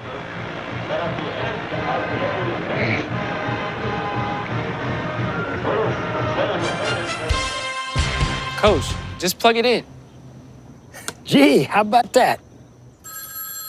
Guys, just pick it up. I don't like this thing. All right, Coach, stats through 3 quarters. Well, they talked about they asked the coach right out of halftime what he was going to do, and he said, we're going to keep doing the same thing. Unfortunately for them, they kept doing the same thing. They've now gone to 6 turnovers. Germantown's controlled the time of possession. They controlled the line of scrimmage. They got more rushing plays, more overall plays. They just kind of dominated the game. At this point, even if you take the turnovers out of the equation, Germantown's just a better football team. And up to this point, they've just controlled everything they can control. And I think really Jefferson County is on their heels. And now you got to wonder, after 3 quarters, if Jefferson County truly believes that they can make the comeback. Well, they're going to get 3 possessions. You get 2 to 3 possessions a quarter. They might get 2, they might get 3, but even if they got scored 21 points on 3 possessions, which they're not going to do on this Germantown defense, that still doesn't get them the win. No, game's over. Germantown has to implode. Yeah. I mean, right now, the only Germantown loses this game if they absolutely fall apart. And boy, it would be the first time they have done that that we can remember. So right now it's looking pretty good. Don't get too big of a head. The celebration occurs after 1 more quarter, but boy, it sure does look good right now. Yeah, Germantown's in real good shape. We'll see what happens. Back down to the Jefferson County broadcast booth. Back with you once again at Vanderbilt Stadium. Jefferson County to the line, 2nd and 1. Bales and Bible in that backfield. Woods at quarterback, takes a snap, rolls back, looks, pass out here is going to be complete to George Quarles. A flag on the play as Quarles is run out of bounds at the 48-yard line of Germantown. We'll wait to see what the call is. It was thrown towards some Patriot linemen, so possibility of holding coming up, clipping the call against Jefferson County. The call clipping, and it occurred right at the line of scrimmage against Jefferson County. Coach Kisbeth not very pleased across the way with the call, and he's really letting the officials know about it. Well, it's rough when you're down by 31 points here starting the 4th quarter to have a play like that go against you. That will move them back quite a bit. The officials step in and step off a long one against Jefferson County, moving it back to the 29-yard line. And Richard, I think what Coach Kisbeth is questioning is, did that penalty occur within the clipping zone? 2nd and 20 as Jefferson County comes to line. Woods to line, takes a snap, delayed handoff goes to Jim Bales, a fake handoff, Pass to Roger Bible. Bible eludes one tackler and is thrown out of bounds at the 30-yard line. A gain of 1 on the play. On the stop, number 76, Eric Steele. Of course, Steele, a big All-State junior for Germantown. So it brings up 3rd and 19. The ball spotted at the 30-yard line of the Patriots with 11 minutes, 31 seconds left to go here in this ball game.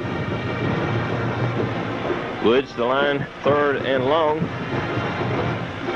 Takes the ball, fakes a handoff, rolls back, looks down the field, still scrambling around. Now will run with the ball and lose his footing.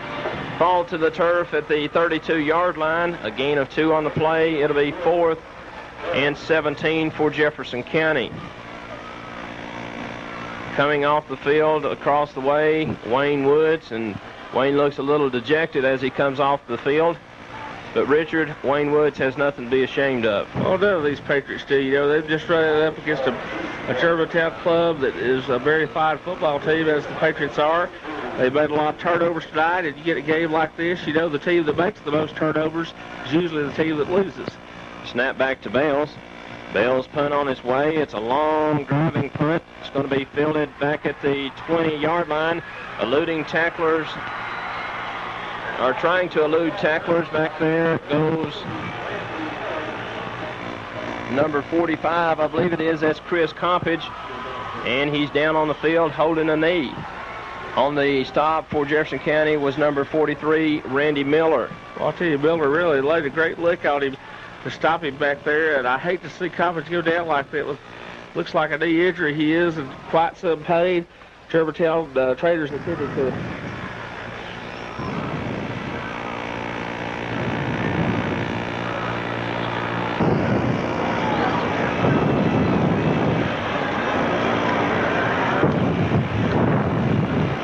Back with you once again here at Vanderbilt Stadium. Jim Bales has just gotten off a 50-yard punt. On the punt return, Compage is down on the field and remains down. The coaching staff coming around him, and he appears to be in quite a bit of pain. While we have this timeout, we want to remind you that we'll be in Rogersville on Tuesday night for the game between Jefferson County and Cherokee. This reminder from Jeffco Drugs. And they want to remind you the Patriot football team owes some of its success to the backing of the local people. At Jeffco, we appreciate the way the fans support the Patriots. We know the support of the community also has led to Jeffco's success. Also by the Clothes Closet, who would like to congratulate the Patriots on their fine season this year, and by Doty's Footwear in the College Square Center in Jefferson City. Compage held to the sidelines. And coming to the line of scrimmage comes Neighbor. Neighbor takes the ball, handoff goes to number 22, Howard Moss on the carry. And one of the officials reached in his back pocket, but he didn't throw the flag, so we'll call it a gain of 4 on the play, bringing up 2nd and 6 for the Red Devils. 10 minutes left to go in this football season in the state of Tennessee. Richard, kind of an unusual feeling. Jefferson County participating in the final football game for the state of Tennessee for 1983 high school football. Right, a lot of college football yet to go, and those Eagles will be played again once again next week against Saginaw Valley up at Mossy Creek. Neighbors to the line, jumping around goes the Red Devils, and carrying the ball is Cantu across the 25 to the 28-yard line, stopped by Roger Bible. It'll be close to a first down. They mark it about a half-yard short, so we'll call it 3rd and 1 as the time continues to run. Germantown on top 37-6. Jefferson County just never really unable to get untracked in this ball game, being pestered by that big turnover, the fumble, the pass interception all night long. Neighbors to the line, shifting into the I formation is Germantown. Handoff goes from Neighbors to Moss. Moss across the, or close to the 30-yard line. And it'll be 1st and 10 Germantown. And now Moss comes limping to the sidelines. On the stop, number 55, Tim Smiley for Jefferson County. So we'll see some new faces in that backfield now for Germantown. Neighbors remains at quarterback. Back there is Ken. In that backfield is O'Neal. Neighbors to the line.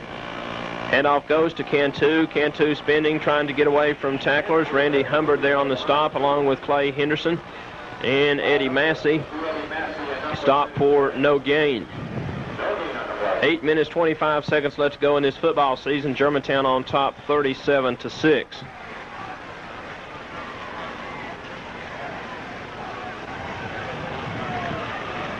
Coming in with the play from the sidelines comes Jix to quarterback Neighbors as time continues to run down. Of course, the Red Devils just taking their time. Neighbors to the line in that wishbone. Now breaking the bone into the I formation is Germantown. Neighbors takes the ball, handoff goes straight up the middle to Cantu. Cantu across the 35, stopped by Clay Henderson and Tim Smiley. It'll be 3rd and 4 for the Red Devils. The ball spotted at the 36.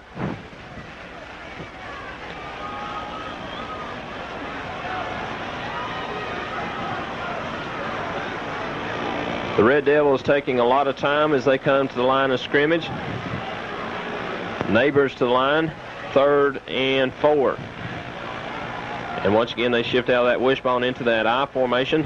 Handoff goes to Cantu. Cantu up to the 38-yard line. He's going to be about 2 yards short of a first down.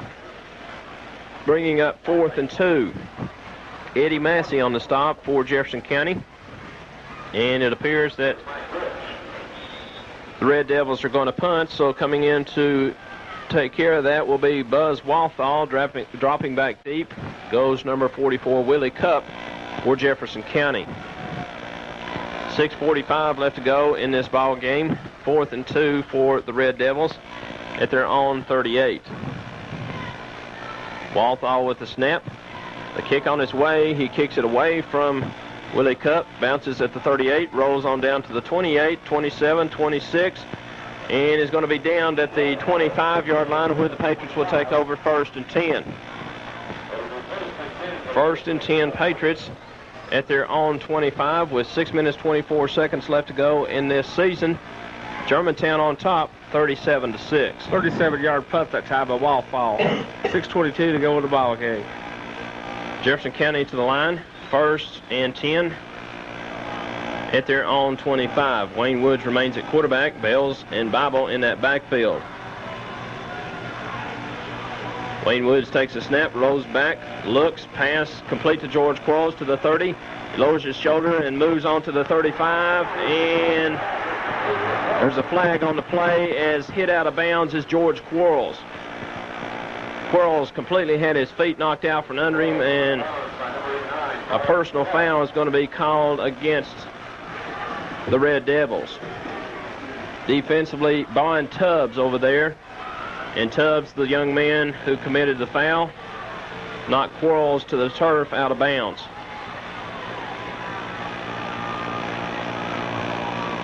And the penalty will move the ball into Germantown territory. It'll be spotted at the 48-yard line of Germantown. Would be 1st and 10 for the Patriots. 5 minutes, 55 seconds left to go here in this ball game. Germantown on top, 37-6.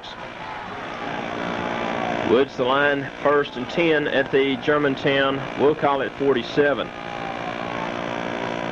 Woods takes the ball. Delayed handoff to Bales. Bales is going to be dropped for a 3-yard loss back at the 50-yard line. Defensively, Jay Duggins on the stop for Germantown. Bring up 2nd and 13 for Jefferson County. And once again, a Patriot loses their shoe down below. Checking into lineup for the Patriots comes Marky Moore replacing Jim Bales. 2nd and 12 for the Patriots. The ball at midfield. Woods at quarterback. Takes a snap, rolls back, looks down the field. Pass complete to George Quarles. Quarles wrapped up at the 38-yard line by 89 Bond Tubbs. It's going to be about a yard short of a first down, bringing up 3rd and 1 for the Patriots at the Germantown 38. The clock continues to run. 4 minutes 55 seconds left to go here in this ball game. Germantown on top 37-6. And of course, Richard, as we said all day long, and we say once again, even if Germantown does go on to win this ball game, the Patriots don't have a thing in the world to be disappointed about. Well, nothing at all. These two teams are the class of Class AAA. It's just apparent Germantown is the better team, and as we can tell, no doubt about it, Germantown is the best team in Class AAA. They've proven it out here tonight. They've proven it all season long. And while we were talking, Woods took the snap, bobbled the snap, and it was recovered at the 39-yard line by Marky Moore. So it'll be 4th and 2 for Jefferson County. The ball spotted at the Germantown 39. Bible and Marky Moore in the backfield. Wayne Woods at quarterback. 4th and 2 for Jefferson County. Woods checking off at the line of scrimmage. Linebackers jumping around. Woods on the keeper. Pitch back goes to Bible. Bible 1st and 10 Patriots. As Bible rambles down to the 35-yard line of Germantown. Defensively, Paul West on the stop for Germantown. With 3 minutes 48 seconds left to go, it's 1st and 10 Patriots at the Germantown 35.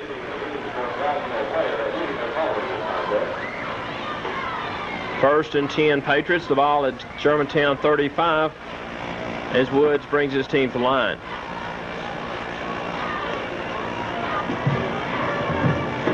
Wayne Woods takes a snap, rolls back, looks, pass out here to George Quarles is complete. Quarles rambles out of bounds at the 28-yard line. Defensively, Bond Tubbs there on the stop. And the clock stopped with 3 minutes 25 seconds left to go in this ball game. It's 2nd and 3 Patriots, the ball at the 28-yard line of Germantown. And across the way we see red, white, and blue. We are proud of you. And that sums it up, Richard. We are proud of the Jefferson County Patriots. Right, greatest season ever for a county team in a long time. Very proud of them. Woods back, pass intended out here for Clay Henderson. Falls to the turf, incomplete. Bringing up 3rd, and we'll call it 3. Out there defensively, number 87, Bob Jiggs. Got to give credit to Germantown. They're a fine team. Their coach, Kid Netherland, this is the 3rd time he's been in the finals with the team. He has never won it before. This will be his 1st state crown. And I guess you could say the 3rd time was the charm for Coach Netherland. Another interesting fact that all 3 of the championship teams today have wore red jerseys. Well, that's sort of interesting. Handoff goes to Jim Bales. Bales picks up the 1st down for Jefferson County as he rambles across the 25 down to the 23-yard line. And Jim, a little slow to get up. And Richard, I imagine after 14 ball games, he's going to be thankful to have a little bit of a rest. I'll tell you, after 14 ball games, we're a little slow to get up in the mornings. But super careers for Jim Bales, and hate to see him close out on a note like this, but as we said, you know, nothing but pride and great moments for the Patriots this year, getting down here to Nashville at the state finals. Woods the line, 1st and 10, the ball at the Germantown 24. Woods takes a snap, rolls out, looks, and a flag on the play as Woods rambles across the 15 to the 14, and I wonder, Richard, if they're going to throw any more flags. We see 3 flags down on the field.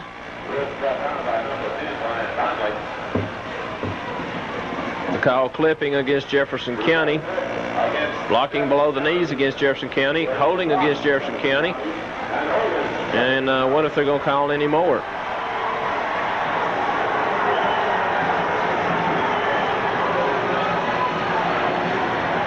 Well, the officials calling this game, they're the best around, and you know, you hate to see the breaks go against the Patriots like this, especially when they're getting beat the way they are, but they have to call it the way they see it down there.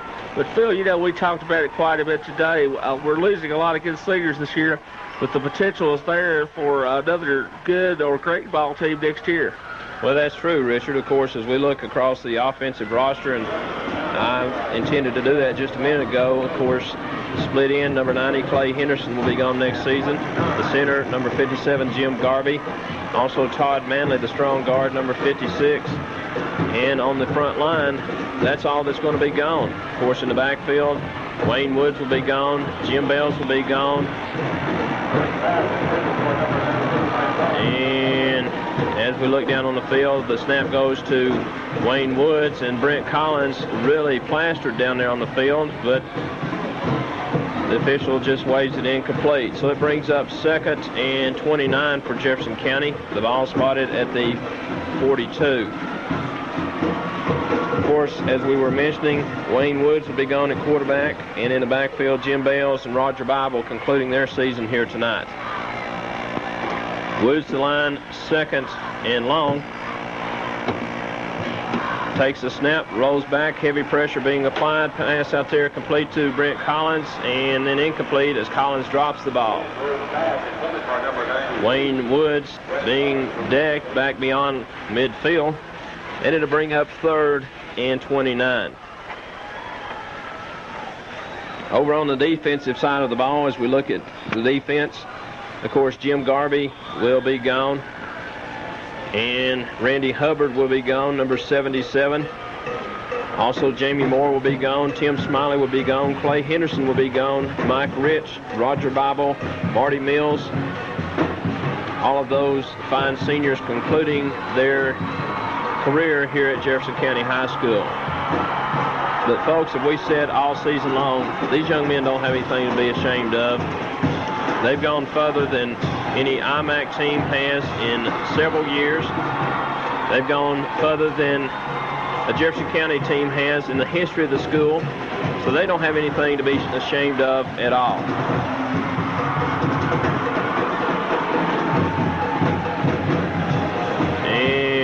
We see one of the coaches out there for Germantown talking to one of the officials out on the field as the timeout was called, and now we're set to get underway. Woods takes the ball, pitch back to George Quarles. Quarles pass down here intended for Wayne Woods, and it's incomplete.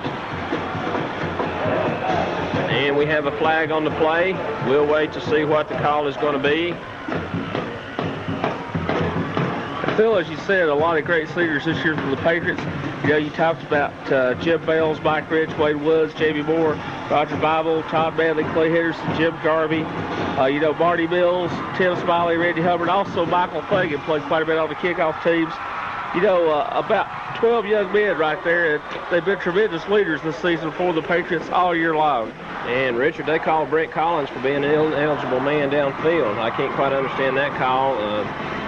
Brent, an eligible receiver all season long, they call him ineligible to be downfield. Right, I don't understand it either, but of course it doesn't matter. Germantown is very much in control of this ball game. Patriots tried to punch a last score in there with 2:07 to go. 3rd and 44 yards to go. And Coach Wayne Anthony talking with one of his players on the sideline, calling the play. That's George Quarles. Quarles goes back in with the play for Wayne Woods. It's 3rd and long. The ball spotted back at the 43-yard line of Jefferson County. 3rd and 44. Wayne Woods on the quarterback keeper. Rambles across midfield to the 47-yard line. Defensively on the stop is number 52, Marshall Boswell. And the clock continues to run, 1 minute 50 seconds, and Wayne Woods leaving the field, Richard, probably for the last time in his high school football career. Very true. Jim Bales into punt for Jefferson County. Germantown not sending anyone back deep, and of course Germantown jumping around, celebrating down below, as they will be the state champs in AAA football. And we have a flag on the play. The official steps in and calls Jefferson County offsides.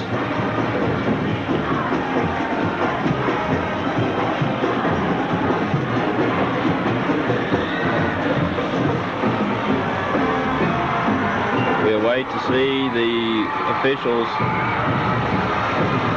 And now they pick up the flag and they say no penalty. So the clock begins to run once again. 1 minute and 20 seconds left in this season. Let that clock roll. Germantown's in control. Let's let it roll. And as we look across the way, we see a lot of Patriot fans still hanging on. Well, that's true, Phil. You can't say enough about these fans. Jefferson County is a very close-knit county all the way. People in the county pull together. It's a great thing. They really got behind this football team, and they've supported it all the way, and they've come all the way to Nashville in these state finals. Over 117 Class AAA ball clubs when we started practice back in August, and now tonight there are only 2. But Germantown, they're getting a few high fives out there now. They're definitely the Class AAA. They've come out, they've won the state title. Both teams a lot to be proud of this year, as they both had great seasons. And now they've stepped in and called a timeout against Jefferson County. So we're going to take a 30-second break here and allow us to get a hold of ourselves a little bit. And we'll be back after this 30-second break.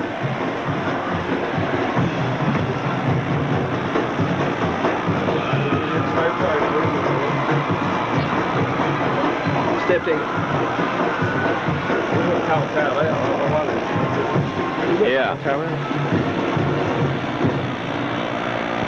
Oh, all right. We'll catch up. We'll take a long pregame, postgame. Back with you. The snap goes back, and we have flags all over the place. And they're going to call something against Jefferson County. Offsides or illegal procedure, the call against Jefferson County. 1 minute, 11 seconds left to go in this football season. And of course, folks, after 14 seasons, you get your spirits all up high for a championship game like this. And Richard, it kind of does make you hate to see the players disappointed and, their hopes so high. And, what can you say about this? A tremendous year for Jefferson County. As the snap goes back to Bales, Bales puts his foot into the ball, and it's going to roll dead at the 11-yard line. Well, Phil, I know this loss is a bitter pill to swallow for the Patriots, but I'm sure, 10, 20 years from now, we'll look back, we'll look at this great team, we'll look at those 13 victories. We'll remember that IMAC crowd. We'll remember that District 2 crowd. We'll remember that Region 1 championship. We'll remember the quarterfinal win over Farragut, the semifinal win over McCauley, and, of course, this game tonight. But I'm sure we'll look forward to seeing some great contributions to these young men. We talk about these 12 seniors, what outstanding leaders they are. I just can't wait. I'm very excited about their future.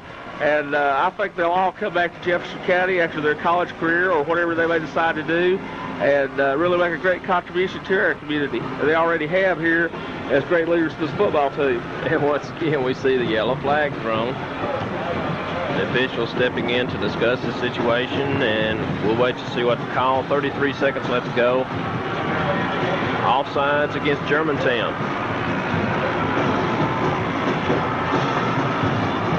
Offsides, Germantown. A 5-yard assessment, moving the ball back to the 7-yard line.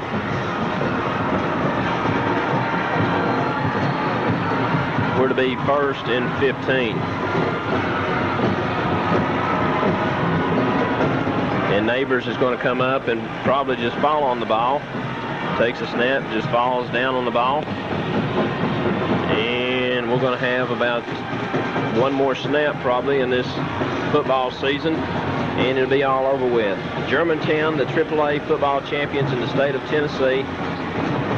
And 15 seconds left to go here in this ball game, in this football season. And we look across the way, dejection on the faces of a lot of the Patriots.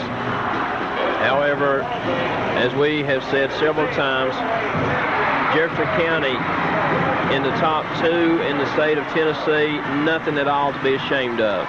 We've come to the end of this ball game. Our final score, Germantown 37. All right, Coach, so back up here to the Germantown booth. It's all over. Germantown, 1983 AAA state champions. Well, that's what they came to do. That's what they've been planning on all season long. This state championship started a long time ago. These guys have been preparing for this for a year. They've all predicted it was going to happen. They all felt like it could. They did the necessary work to get it done. Nobody handed it to them. Worked hard for it and couldn't be happier for the Red Devils. What a great game. What a great season. Yeah, I mean, just total domination all through the playoffs. They established a new record for most points scored in the playoffs. They established a record for margin of victory. Just total domination. Great offense and great defense. Just a great football team, as everybody stated. Well, and they played the best. It's not like they got lucky and somebody got knocked off. I mean, they had to go through the number one team in the state. They had to go through very successful teams with very successful programs. Nobody handed it to them. They just went out and took it. Yeah, Germantown just got stronger in the playoffs, dominated everybody. Oh, that's got to feel good. There's Coach Nevlin getting his trophy. They've been waiting a long time for that. That's got to be a sweet taste. Absolutely. There's your final stats. Germantown 37-6. No scoring in the third quarter. Jefferson County was and actually ended up with higher time of possession. But look at the turnovers. I mean, it's the biggest part of the game. When Germantown got the ball in the short field, they scored. Hey, and it wasn't pretty. I mean, you got 50 penalty yards and 60 penalty yards. You got 8 turnovers between the two teams. So it wasn't a beauty contest. It was more of an arm wrestling game of attrition. Absolutely. Who's going to last longer out of this thing? And fortunately for Germantown, it was. They took advantage of the mistakes where Jefferson County did not. So it's not always pretty, but boy, it sure is fun. Yeah, just a powerful football team. Just a great year for Germantown. Just to dominate like they did in the playoffs. I mean, it's like Larry Ray said. Larry Ray called it the best team he'd ever seen, as did several coaches. Gallatin's head coach. We'll have to get Kisbeth's comments here after the game, but Germantown just mauled everybody in the playoffs. Hey, what a great season. This has been fun. Going over this and watching the games. What a great year. No doubt. Here we go.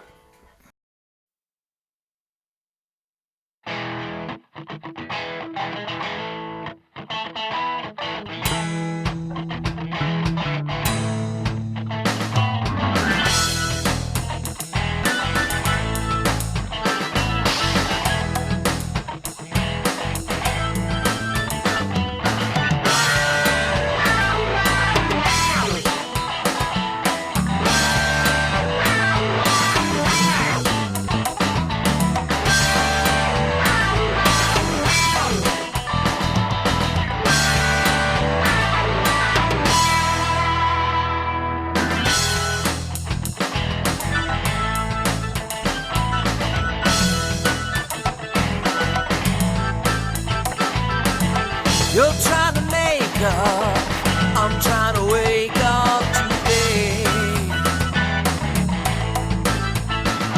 I see it in your eyes, I try to look the other way.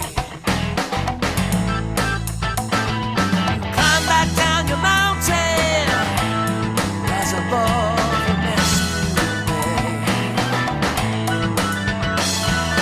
Open up, feel it all, take me away.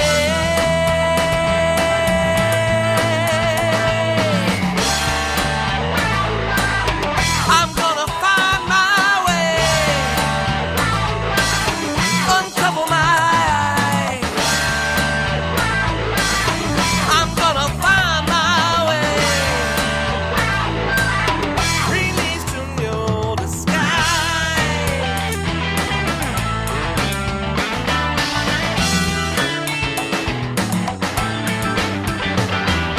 Feeling through this fog, all the thoughts that don't belong pound the grave. Are you trying to shine a light or take away my sight? Who can say? Stepping over the rubble, indications of foul play.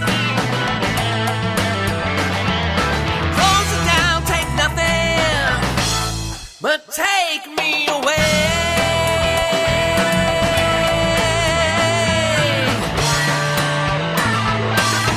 I'm gonna find my way.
message beyond the lane.